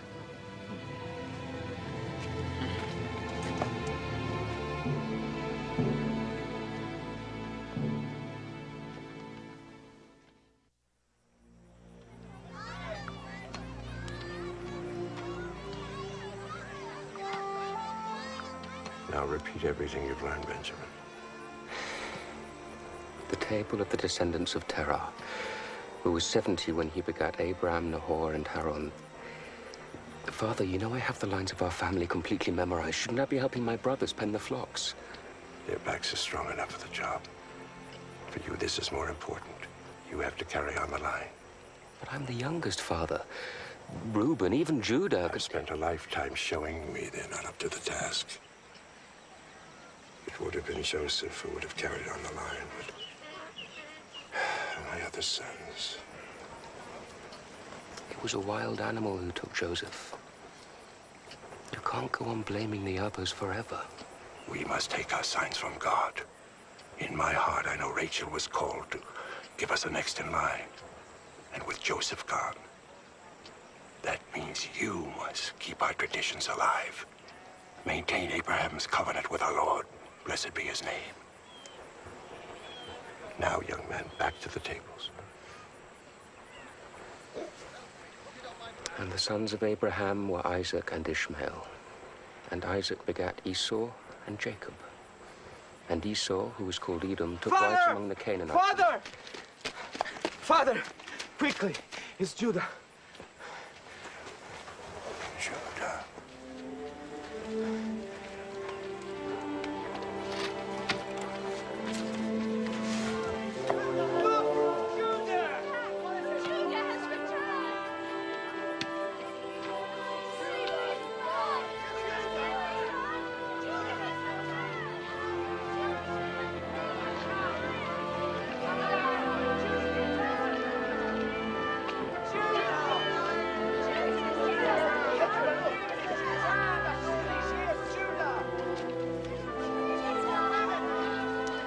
Reuben.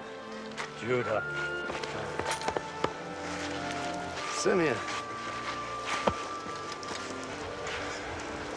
Levi. Dan. Natalie. Gad. Asher. Issachar. Zebulun. And little Benjamin, not so little anymore.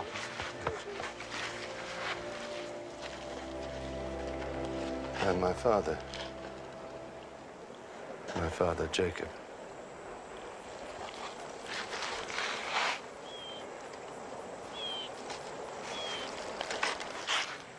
Welcome to our camp. To you and yours. I am surprised to see you. I couldn't stay away from you, Father. Especially now, when my clan faces a problem that needs a wiser head than mine. What sort of problem? Tamar, widow of 2 of my sons, and betrothed to Selah, my 3rd, is with child. And Selah is the father? No. And she refuses to say who she laid with. And no matter how hard we press her, she stays silent. Then, by custom, she must be banished. But by Canaanite way, when a woman lies with a man other than her betrothed, she must die. What should I have done, Father? I gave her my firstborn in marriage, and he died childless. So I insisted my 2nd son marry her as his duty to the family. Still, she remained barren. Then when he died... You promised your son Selah, as is our custom. But I kept delaying the marriage. The woman's cursed, Father. She buries husbands before there are sons to replace them. I lost 2 boys I loved. Should I have risked a 3rd? I know the pain of losing a child you love dearly. I know it well.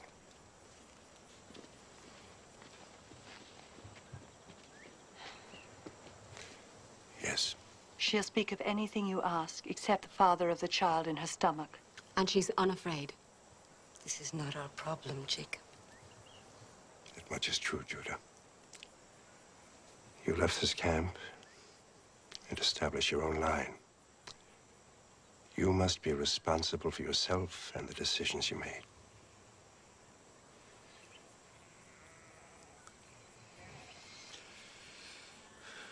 We'll take her back to our camp. There, by Canaanite custom, she must die.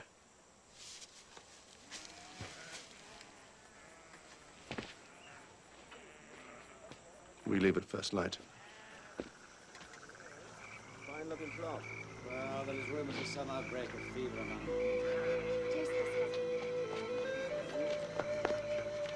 Taste it, you say?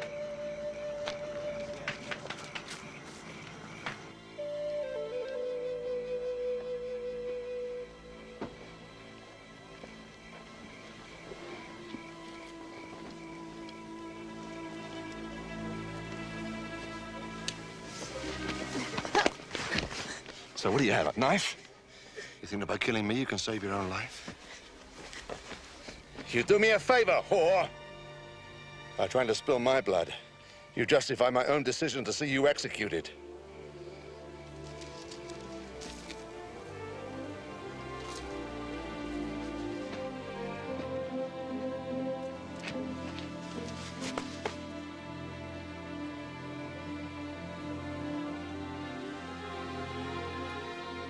You? I only did it because I wanted a child. This child that is rightfully mine. A son to continue the name of my husband, heir. Your own son and firstborn. But you didn't sell it to me when it came of age as you should have done. You're a very courageous girl, Tamar. But not brave enough to face death. That won't happen. I have enough to answer for. The crime of taking your life for something I have done is more than I can bear. You were right and I was wrong. I should have given you to Sulla. The only sin there is belongs to me.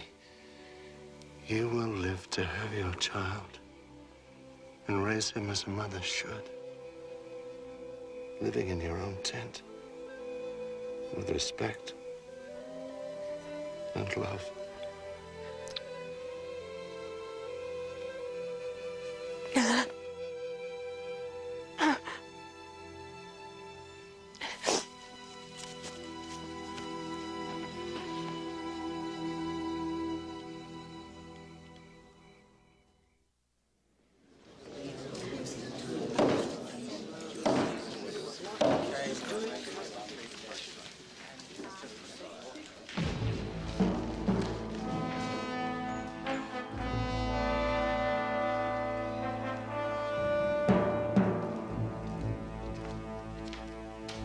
Pay heed as the god Ra walks among you. Pay heed to the Pharaoh, son of the heavens, Ra incarnate.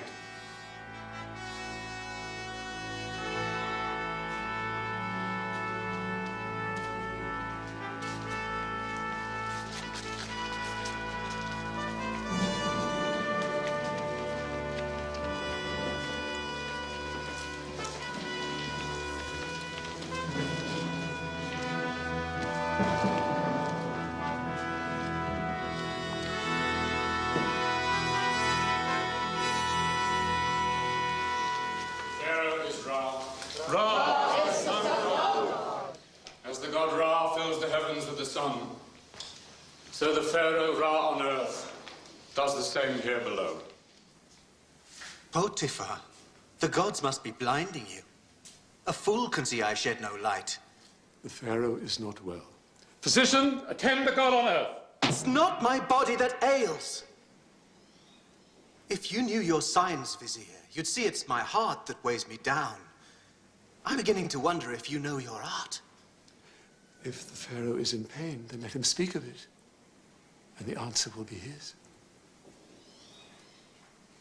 Dreams. I'm haunted by dreams. I dreamt I was in the great river, communing with my spirit in the heavens. Near me were 7 wonderfully fat and gentle water cows who seemed to float along with me. It was serene, so very serene. But we were not alone. Horrible, starving cows suddenly appeared, and the thin, wretched cows ate the sleek, fat cows. I woke in a cold sweat, and to my horror, when I finally got back to sleep, I had a second dream, just as frightening. In this dream, there were 7 plump ears of corn growing on a stalk. Then 7 blighted ears, meager and scorched by the east wind, sprouted teeth and devoured the good ears. What can these dreams possibly mean? They can't be a good sign. Let us begin.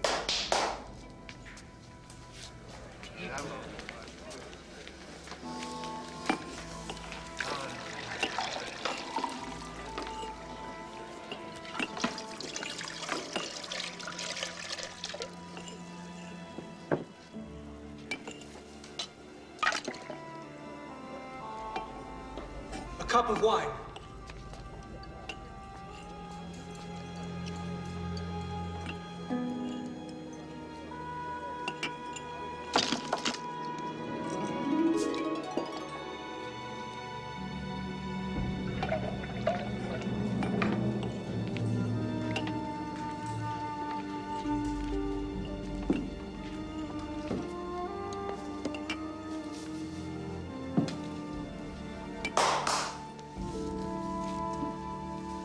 Majesty, as might be expected from the messages to God, there is a balance in these holy dreams. First, the sacred life-giving Nile, and then the divine presence of the omnipotent Pharaoh himself. The healthy cows, and then the lean cows. The ripe ears, and then the unripe ears. I know what was in the dreams. I had them.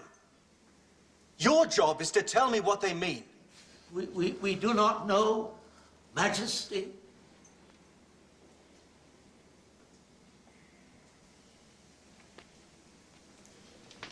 How can you remain silent when you know there is a man who can ease your Pharaoh's mind? I dare not, Master. Pharaoh's mood is black. I dare not remind him that I was ever in his disfavor. Come on, man. Don't be a fool. But I am a humble wine-bearer, Master. It is for you, Potiphar, the chief steward. It is for you to speak up. More wine!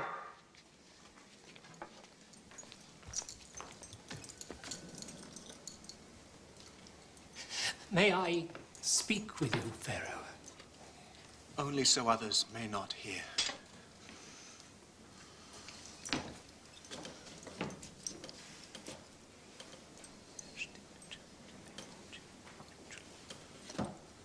You have the dreams of your Pharaoh interpreted by an alien slave? Sire, the Semite slave interpreted both this man's dreams and that of the baker. He saw the Pharaoh's hand in our dreams and predicted his judgments accurately.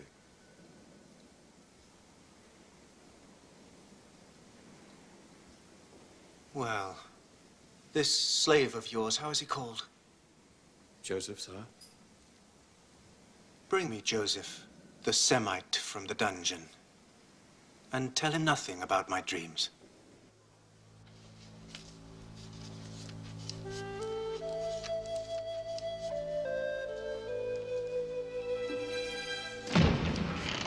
What is this? I order you, speak! What are you doing? Please. What have I done?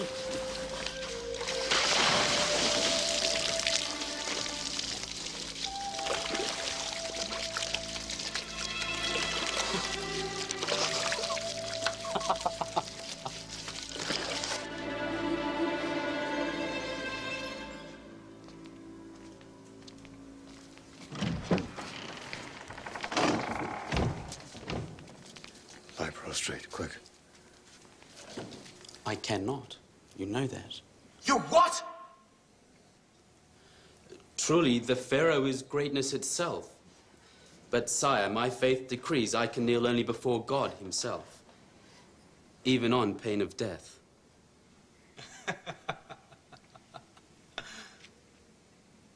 Come forward.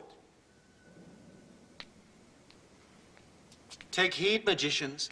Whatever else, I know this man won't lie to me to save his life.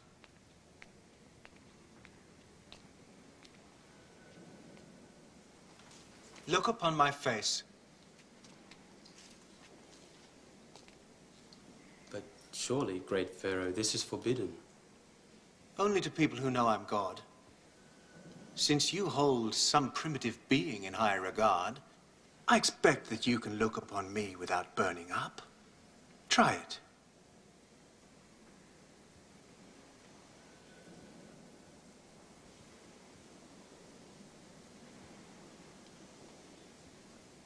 I'm told you've learned the secret of reading messages of the night. Interpreting dreams is not a thing to be learned, Pharaoh. It is a gift from God. Careful! One mention too many of this God, and you'll be at his side with your head under your arm. So, you've been given this gift? I imagine we shall soon see, Pharaoh. Your life depends upon what we shall see. Now listen carefully. In my dream,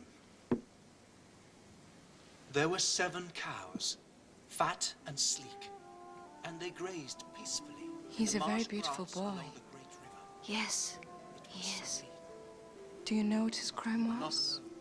I've heard the rumors, but I don't believe it.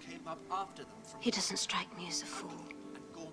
And everyone knows that Potiphar's wife deceives him. I've never seen such poor cows in all of Egypt.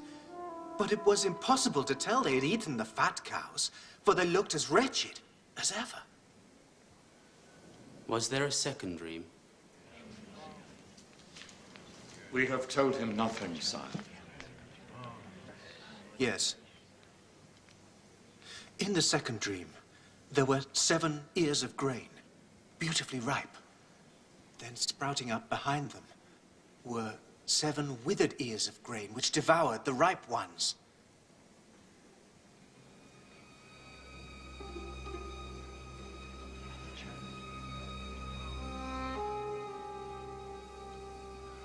God has revealed to Pharaoh what he intends to do. Yes? Pharaoh's dreams are one and the same. The 7 fine cows and 7 ripe ears of grain represent 7 years of plenty. The 7 wretched cows and 7 shriveled ears of grain are years of great want. There will be 7 years of famine, my lord. Madness. Madness. As if my brother, the sun, and sister, the moon, would send me messages only a slave could read. Potiphar, take him from my sight. Get him back to his dungeon and keep him there until I decide how best to deal with him.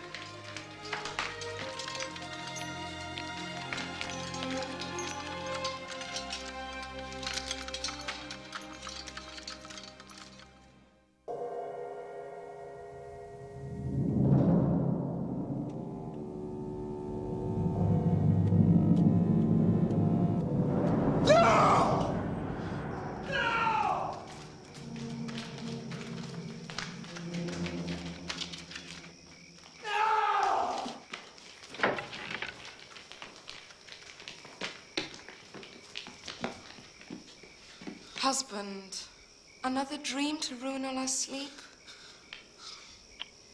No, the same one. This is too important to ignore. I'm lost, wife. Help me. Me? And risk your anger? No, I'll keep my own counsel, my lord. Asenath here, on the other hand. Yes. Let me guess. She's so taken with this foreign slave. Oh, yes. Nothing escapes Pharaoh's eye, young woman.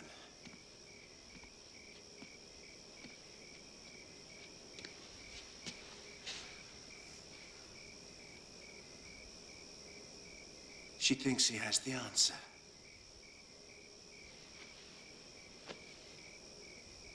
By your own word, Lord, we know he does nothing against his conscience, even on pain of death. And you yourself seem reluctant to see him hanged. There must be a reason you held your mighty hand, spared him to live to see another day.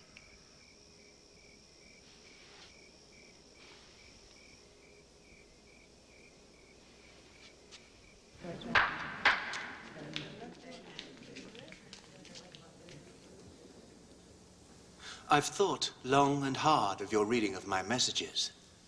Have you? Yes, Master. And? I am certain that Pharaoh has been blessed by a warning from the Lord himself. So, assume then that your reading is accurate. Is there nothing we can do to prevent this disaster? Yes, Master, there is.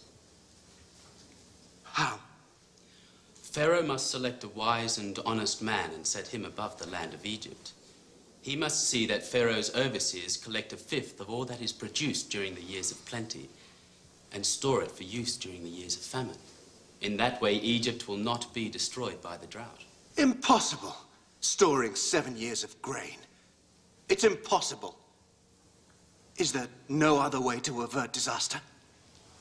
No, Master. Nothing like this has ever been attempted.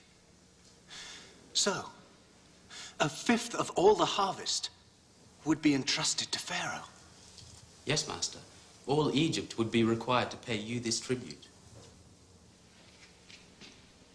It would call for a man of exceptional talent.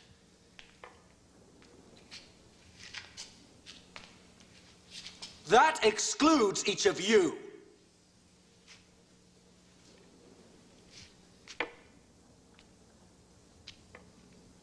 Potiphar, perhaps.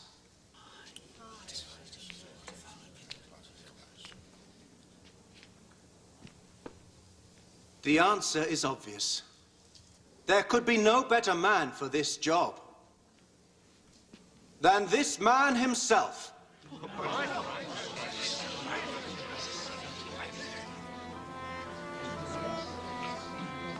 Can we find anyone endowed with the Spirit of God as he is? I think not. Well said, wife. Now, hear the word of Pharaoh, Ra on earth, God as man. You shall be my chancellor, and all my people shall respect your orders. Only this throne shall set me above you. I make you the governor of all of Egypt. I set you over my house, my people, my entire kingdom. Without your consent, no man shall lift up hand or foot in all of Egypt. Your name shall be Zaphanath-Paneah.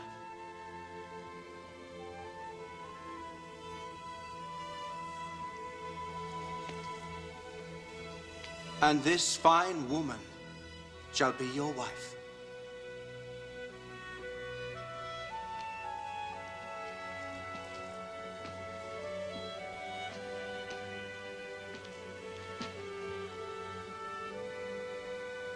The Pharaoh is Ra. He sees into the depths of every being. God has seen and spoken. Pharaoh is Ra! Pharaoh is Ra! Pharaoh is Ra! This time your God's blessing makes you master, even of me.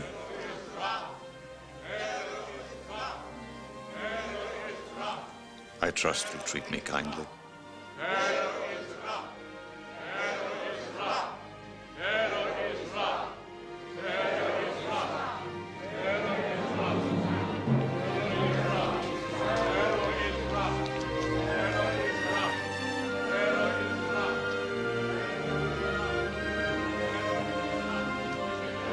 What is your name? Asenath. I I'm the daughter of the High Priest of On.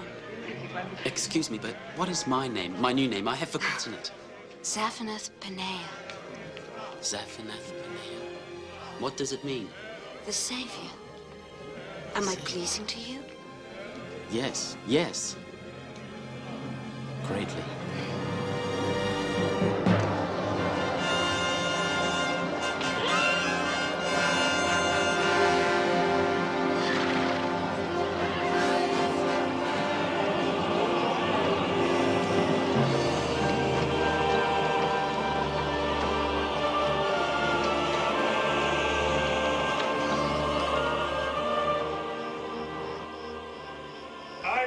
To you, Zaphanath Paneah.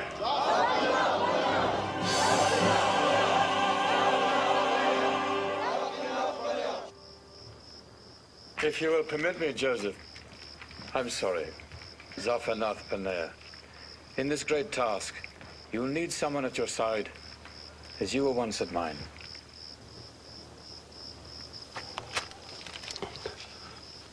To serve thee, Master, would be a high honor. But my sins against you are many. On your feet, Ednan. Forgiveness is greater than vengeance. Compassion more powerful than anger. As I myself have learned.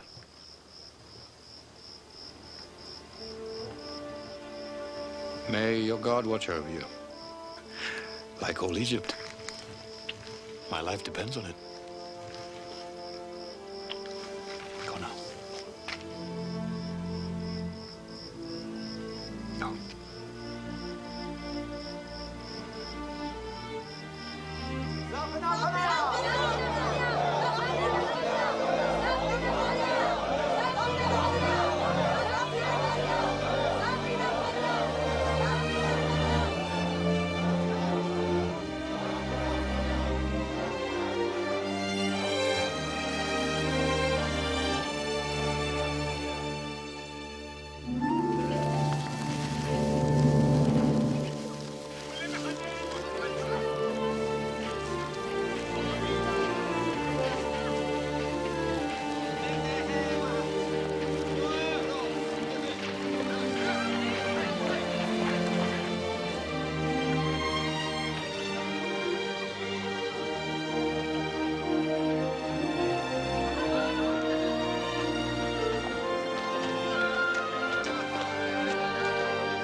Son.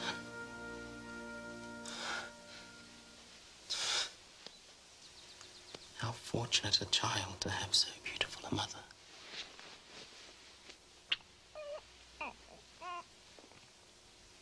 Have you decided on a name for your son? He shall be called Manasseh, which in my tongue means causing to forget.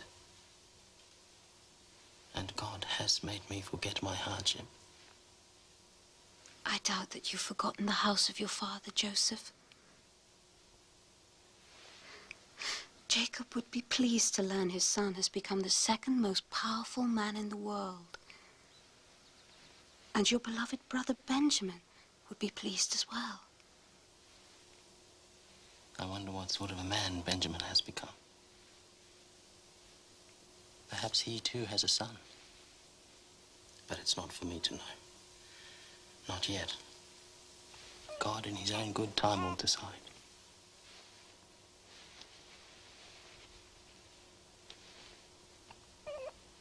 My place now is here, with you and Manasseh.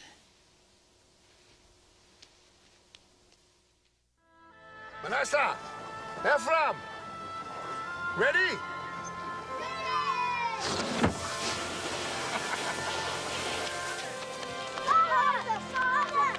Manasseh, Ephraim.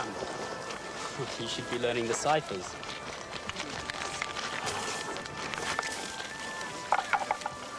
Season started well.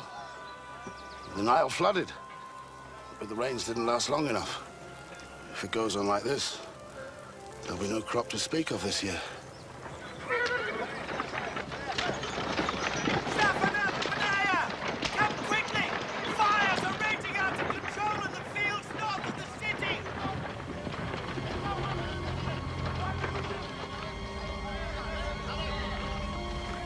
It's begun.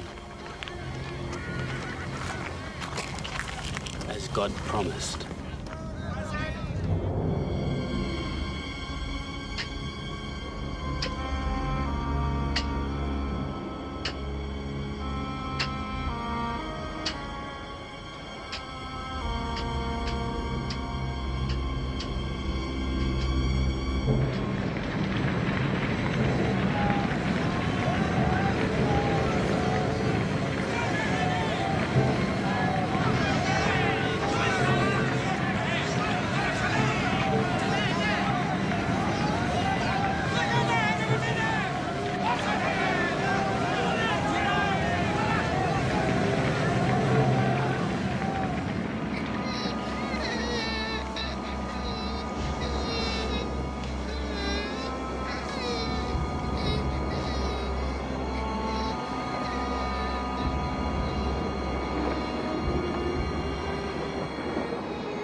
The wells are clogging, but they'll hold.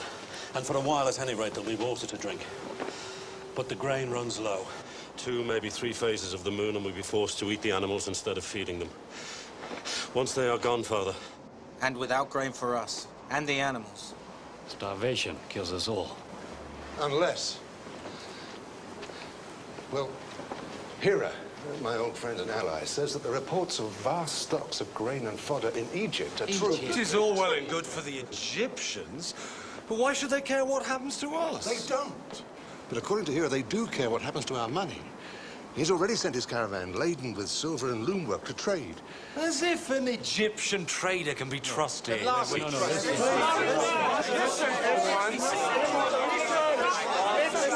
in the hands of private traders. Their pharaoh has set one man above all others to supervise all his affairs. You deal with him.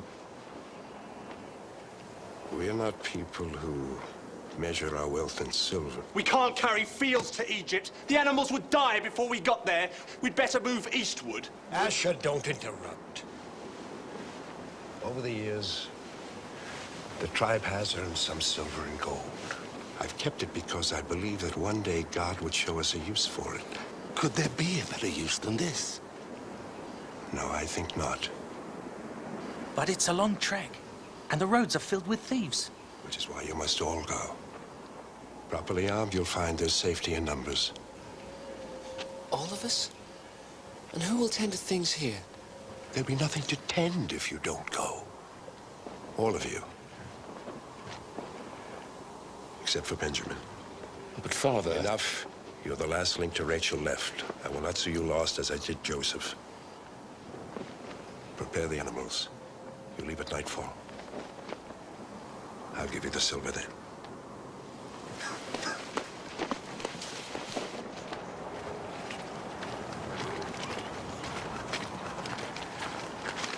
Best to raise Joseph above us.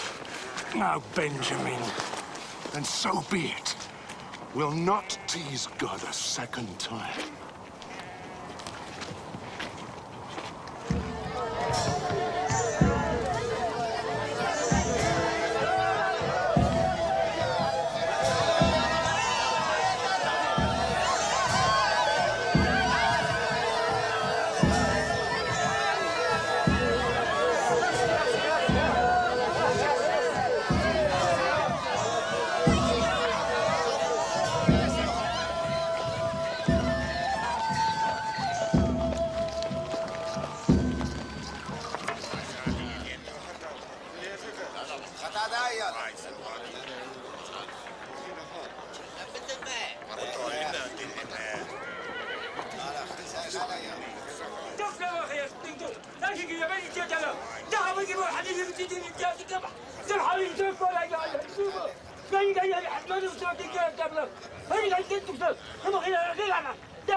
Yes, Master. It's just, well, this man's dialect. I know the tones. Never mind.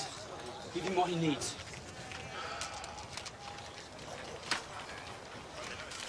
Go, go.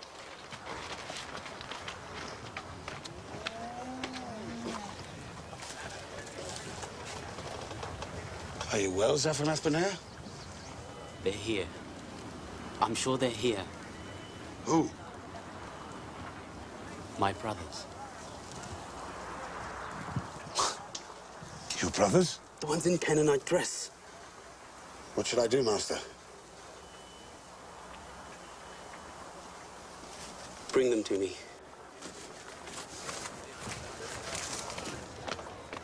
You! Come! All of you, come! This way. Bring them all! All of these men! You, come! And you!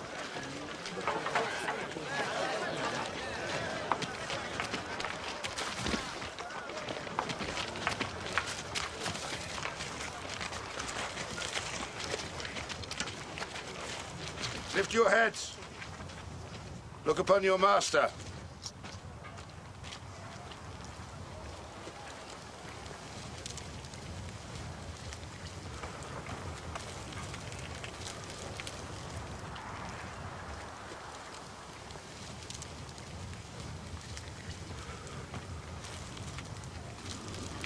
They don't even recognize me. Almighty One, have mercy. We come from Canaan, where the drought destroys everything. We bring silver to trade, so that we and our families might survive.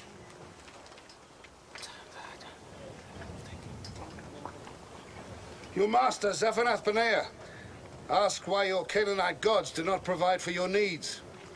We're not like the other Canaanites, great master. We worship our own God, but we sojourn in the land of Canaan. The master says you're spies. Spies? No, master. Our father sent us to buy food. The master says no. You're spies, sent to see the weakness of Egypt. No, Master. We are nothing more than shepherds, sons of Jacob, the son of Isaac. What man would send all his sons on such a mission and leave himself alone?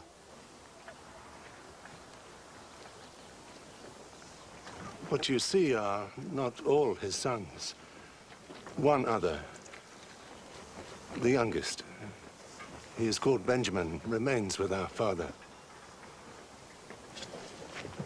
A man is fortunate indeed to have such a wealth of sons. Are you sure you speak the truth of your number? There was one other, Master. A brother called Joseph, but he was taken from us.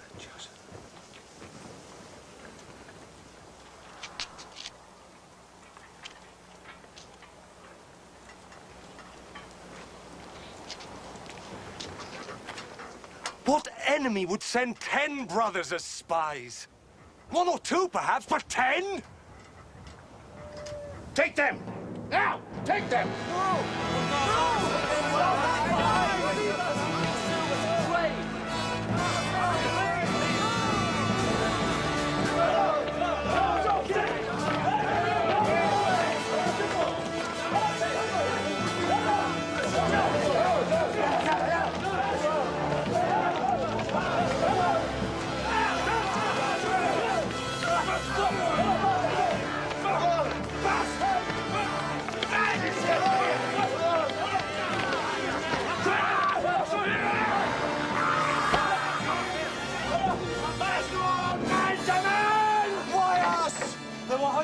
yesterday and the Egyptians picked us out to be spies. You fool. There must be some way to prove he's wrong. What would you suggest, little brother? We probably wouldn't be here if you'd paid him more respect. One or two brothers, perhaps, but 10? What kind of fool would use an excuse like that? Stop it! Stop it!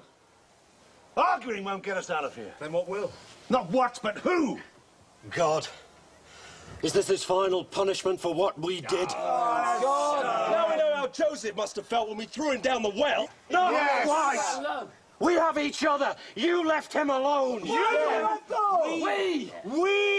him in the well. All of us. There's no point dwelling on that. For 20 years, you've harped on the same thing. But what's done is done. And one thing has nothing to do with another. Are you sure, brother? You think last you Reuben, no!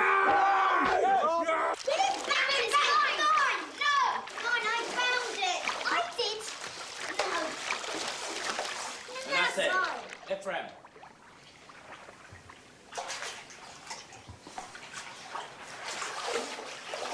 Look what Manasseh did. Yes, we can't have that. Joseph, are you ill?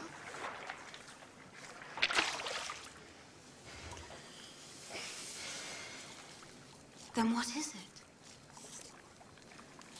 I saw my brothers today. That's wonderful. You always said they'd come to you. More good fortune from the troubles. They came to the granary. The drought has reached Canaan. How I wish I could have been there to see their faces when they saw you. The governor of all of Egypt. You would have been disappointed. I've waited all these years, then they didn't even recognize me. How can that be possible? It's been over 20 years since they last saw me. I was still a boy. Not surprising.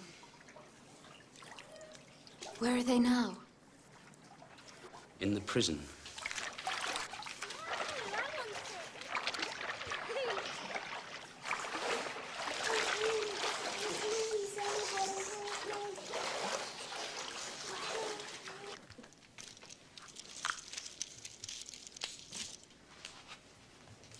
In the prison? Why? Because my anger was stronger than my compassion.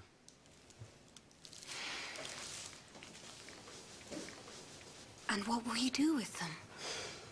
My father's people are in need of food. I must send them back. Why not just reveal yourself to them? Because they seem unchanged. No different from when they betrayed me. Perhaps God will reveal a way to test them. How? I'm not sure. Well, I want to see these men to whom I owe my happiness. After all, it was their cruelty that brought you here, gave you to me, saved Egypt. And it's to them our children owe their existence. Another of your curious insights. But I'm not so sure God is ready to see this thing forgotten. God or you? You must bring them. I have to at least meet little Benjamin. Benjamin was left with my father. I'm sorry. I know he's the one who counted most. But they are all your brothers. Blood of your blood.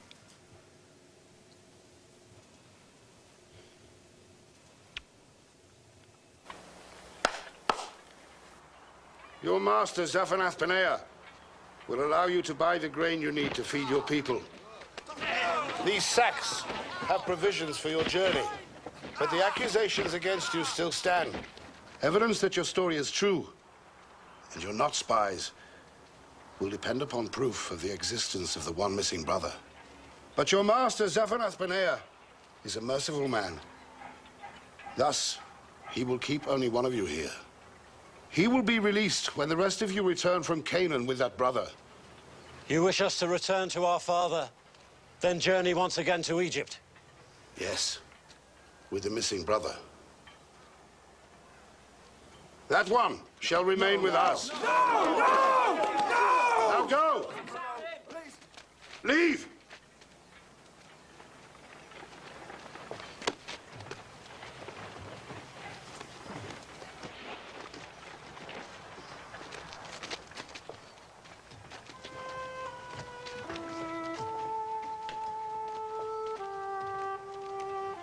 And return swiftly with the missing brother. You've probably seen the last of them, Master. It will be difficult for them to keep away. The drought has just begun. The silver they gave in payment, did you do what I asked? As ever, Master.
The only proof of our story he'll accept is Benjamin. And the only way to redeem Simeon.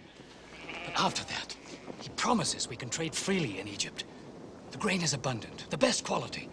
Is this all the Egyptian asks? Just for my youngest? Is there more to this sorry tale? What is that? The money with which we purchased the grain. What's it doing here? We don't know, Father. Perhaps God... Be careful what you lay at the door of the Lord. Blessed be his name. Blessed be his name. Now, why did you tell this man I had another son? First I lose Joseph, then Simeon, and you, poor soul, want me to give him Benjamin. Well, hear my words. It will not happen. I will never risk Benjamin to your care. Never. But further, Simeon rots in an Egyptian jail like a common criminal. And how do I know Benjamin won't meet that same fate? Or this Egyptian might put you all to the sword. But Father, perhaps if I went... Quiet, you have no say in this. Father, I cannot leave Simeon there. Please, let me do as this Egyptian suggests. If we don't return, I offer you the lives of my own two sons. A typical idea of yours, Reuben. If I lose Benjamin, I can begin exterminating my entire family. Is that your grand solution? Now hear me! This is my last son by Rachel. I will not risk losing him. Now go about your business and pray. Pray that the grain you brought back will outlast the drought.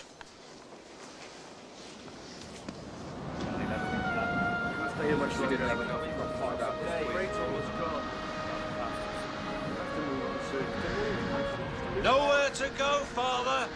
We don't have many choices left.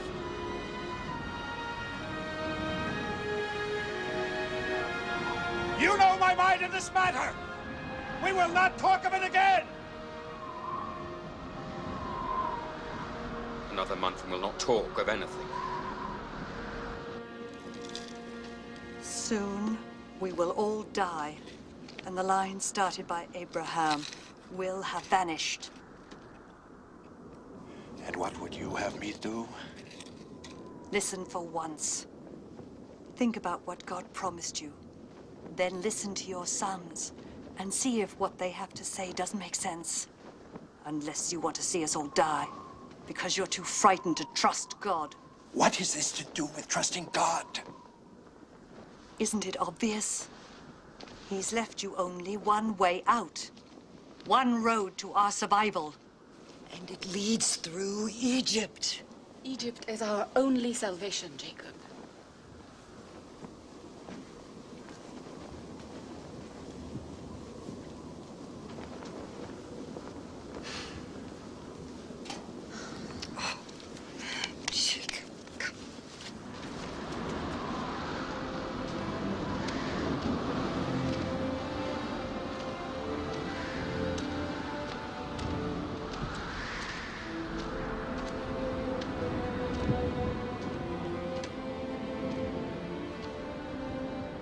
These are the finest gifts we can offer. Present them to the Egyptian, along with this. Silver enough for double payment, for the grain you will buy and the grain you brought back.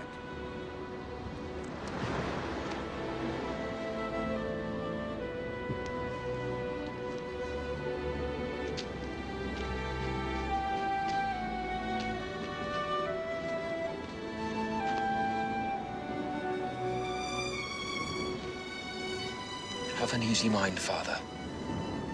All will be well. I know it. May God go with you at your right hand and bring you back safely to me.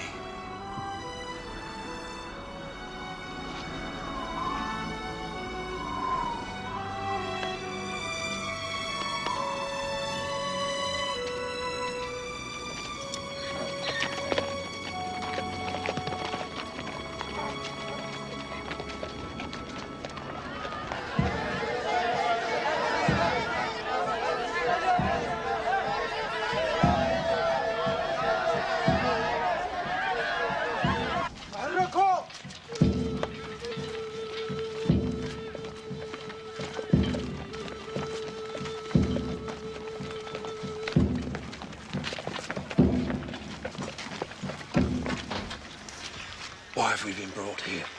To the great man's house? Because of the silver we found in our sacks. I'm sure of it. But we don't know how it got there. All we need to do is be truthful. Silver?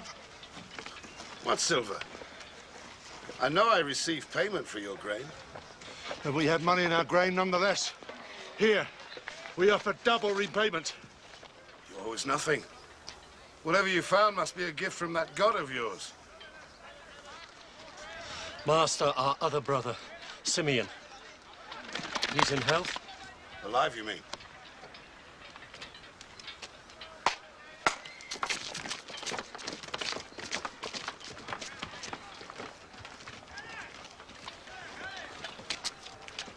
Simeon! Welcome to Egypt! Are you all right? The answer to every question is yes. I don't really understand it. But from the time you went away, I sat back, eating and drinking like the Pharaoh himself. Come. You must be washed before you dine with the master.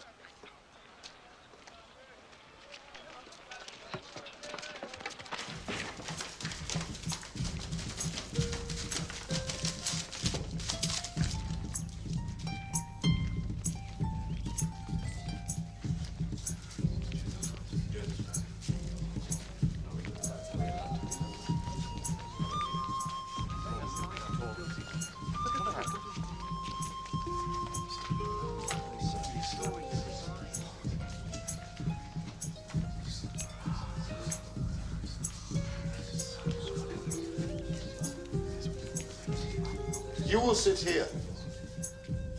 Aside from the master, this is a great honor. Egyptians never eat with strangers. To them it is considered an abomination. Now, you will sit in the order I tell you. Please.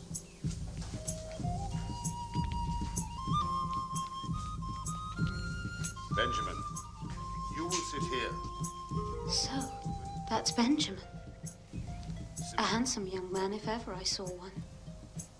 And I hope a pure spirit. And Naphtali. Issachar.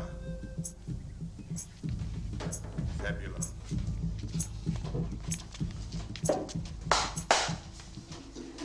Zaphanath Paneah, he who guides us on the road of life.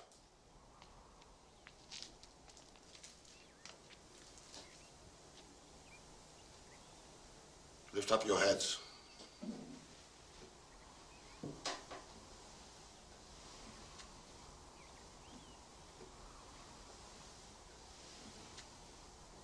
Your master asks, is your father in good health?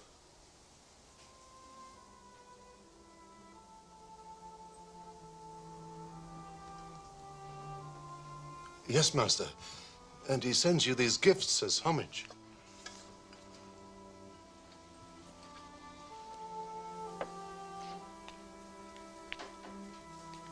So this is the brother of whom you spoke.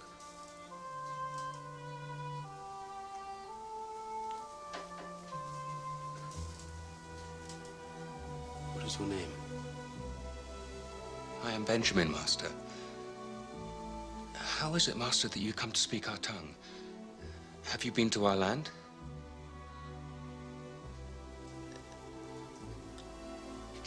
God be gracious to you, my son.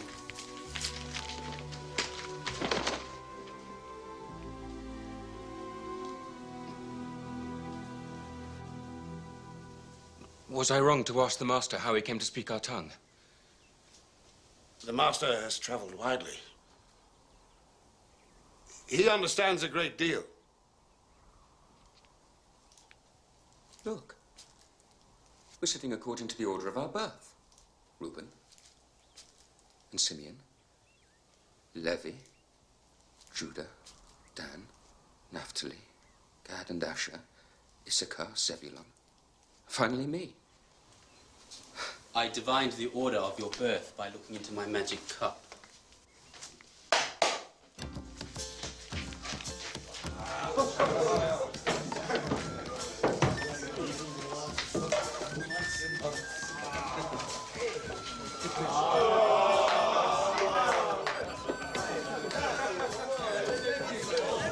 It is a great honor. The master has given you the food from his own plate. Thank you, master. We eat the same dish at home. In fact, this is the favorite food of my father.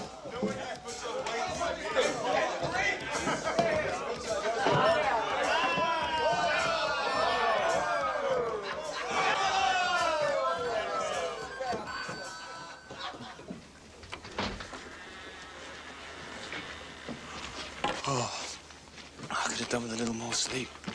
I don't understand. He was so friendly last night.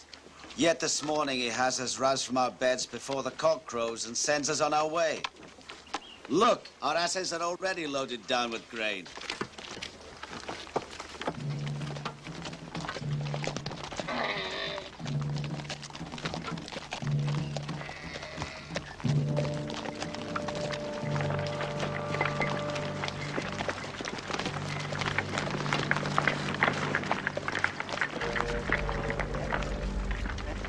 Why did you return good with evil? What can you possibly mean? You deny stealing from my master? What kind of fools would you take us for?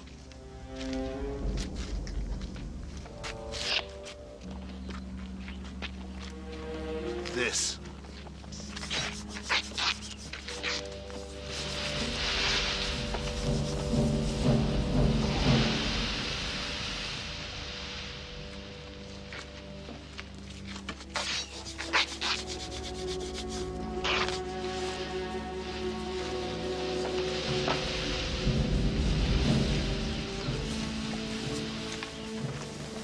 find anything. You can kill the culprit and make slaves of the rest of us.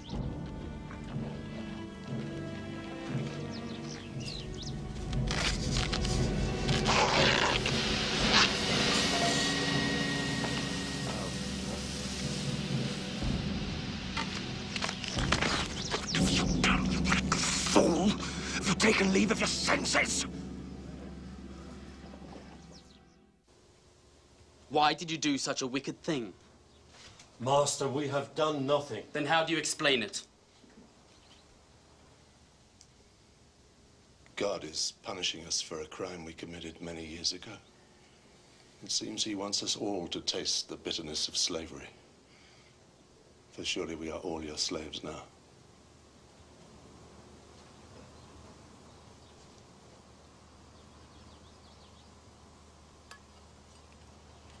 I am not a vindictive man. You can return to your father. I shall keep only Benjamin. No! You dare raise your voice to me? Men can die for less. 1,000 pardons, Master. But the very idea is unthinkable. Master, I cannot pretend to grasp the meaning of these strange happenings. Benjamin has never stolen in his life. Never. Never, Master.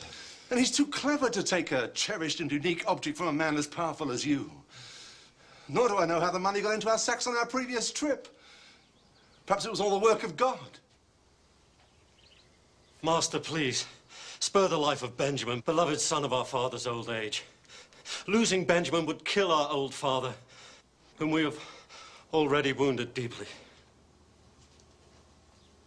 Take me as a slave in place of Benjamin and allow the boy to go home to his father. No. Benjamin will stay with me.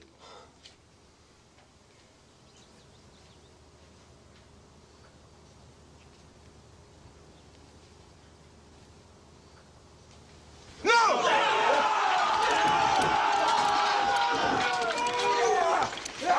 I'm sorry, Master, but we must take the boy back to our father.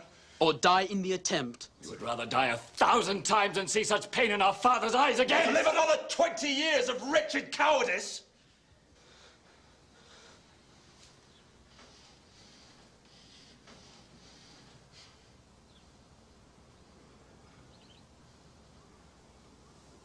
No, Master!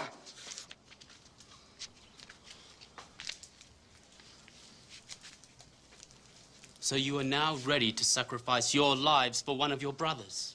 Yes. Why then did you not do the same for the other one?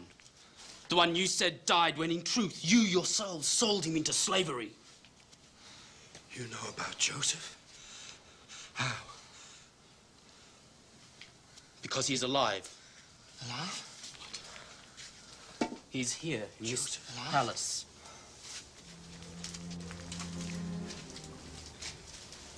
In fact, he's in this room.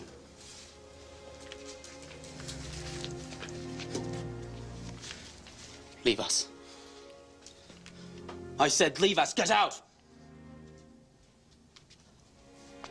Guards, come!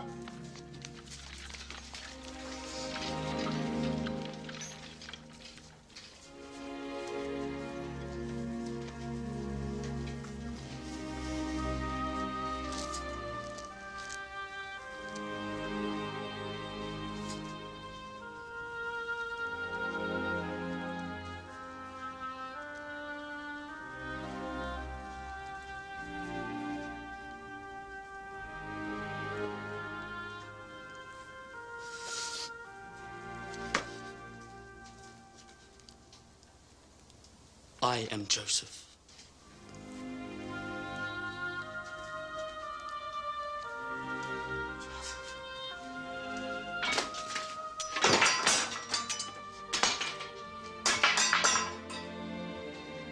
Joseph. It is my brother Joseph.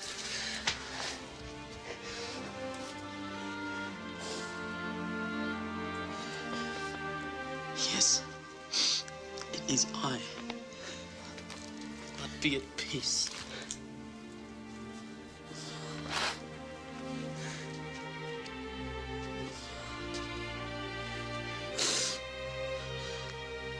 Come closer.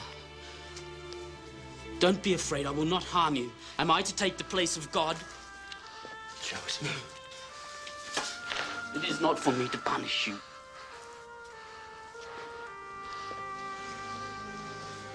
You meant evil against me, yes.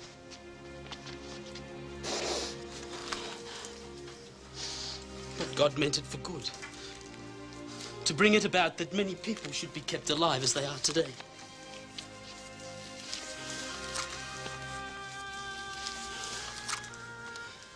So fear not. I shall provide for you and for your families. And especially for our father.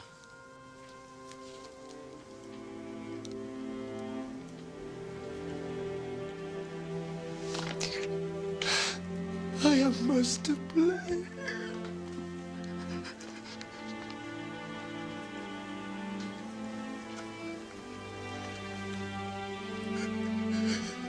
I deserve to be enslaved.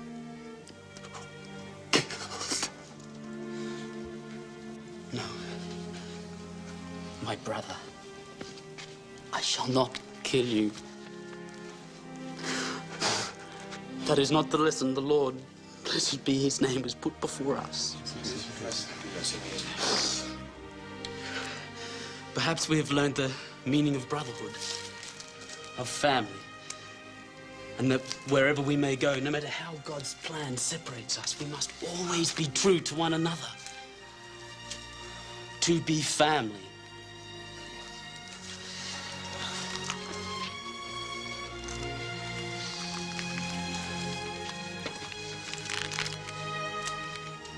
You must return for our father.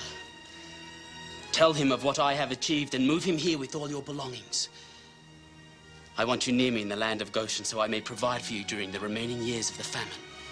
I have spoken to the Pharaoh. All is prepared.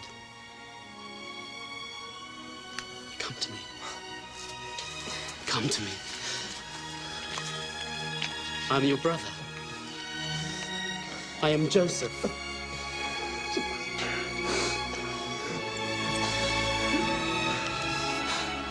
Blessed be his name. Blessed be his name.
my Joseph, my son, my son.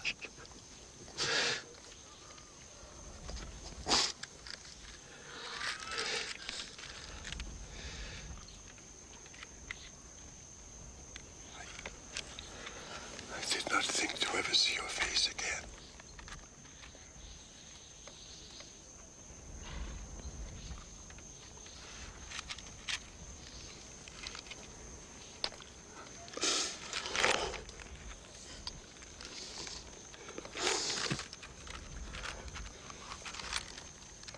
These I see to be my grandchildren. Rachel's light shines in their eyes. Come, come, my children. Come that I might bless you. Come.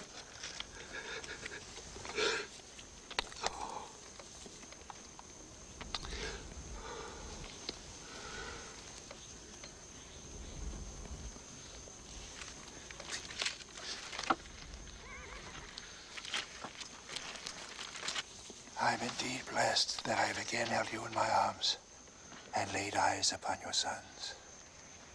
Now, truly, I can die in peace. There will be no talk of death, my father. Then God will it. And then you will take me back to Canaan, the land God promised Abraham. And it will be as the Lord promised. Our descendants shall be known as Israel, and will be a multitude of nations, each brother unto himself, a tribe of Israel.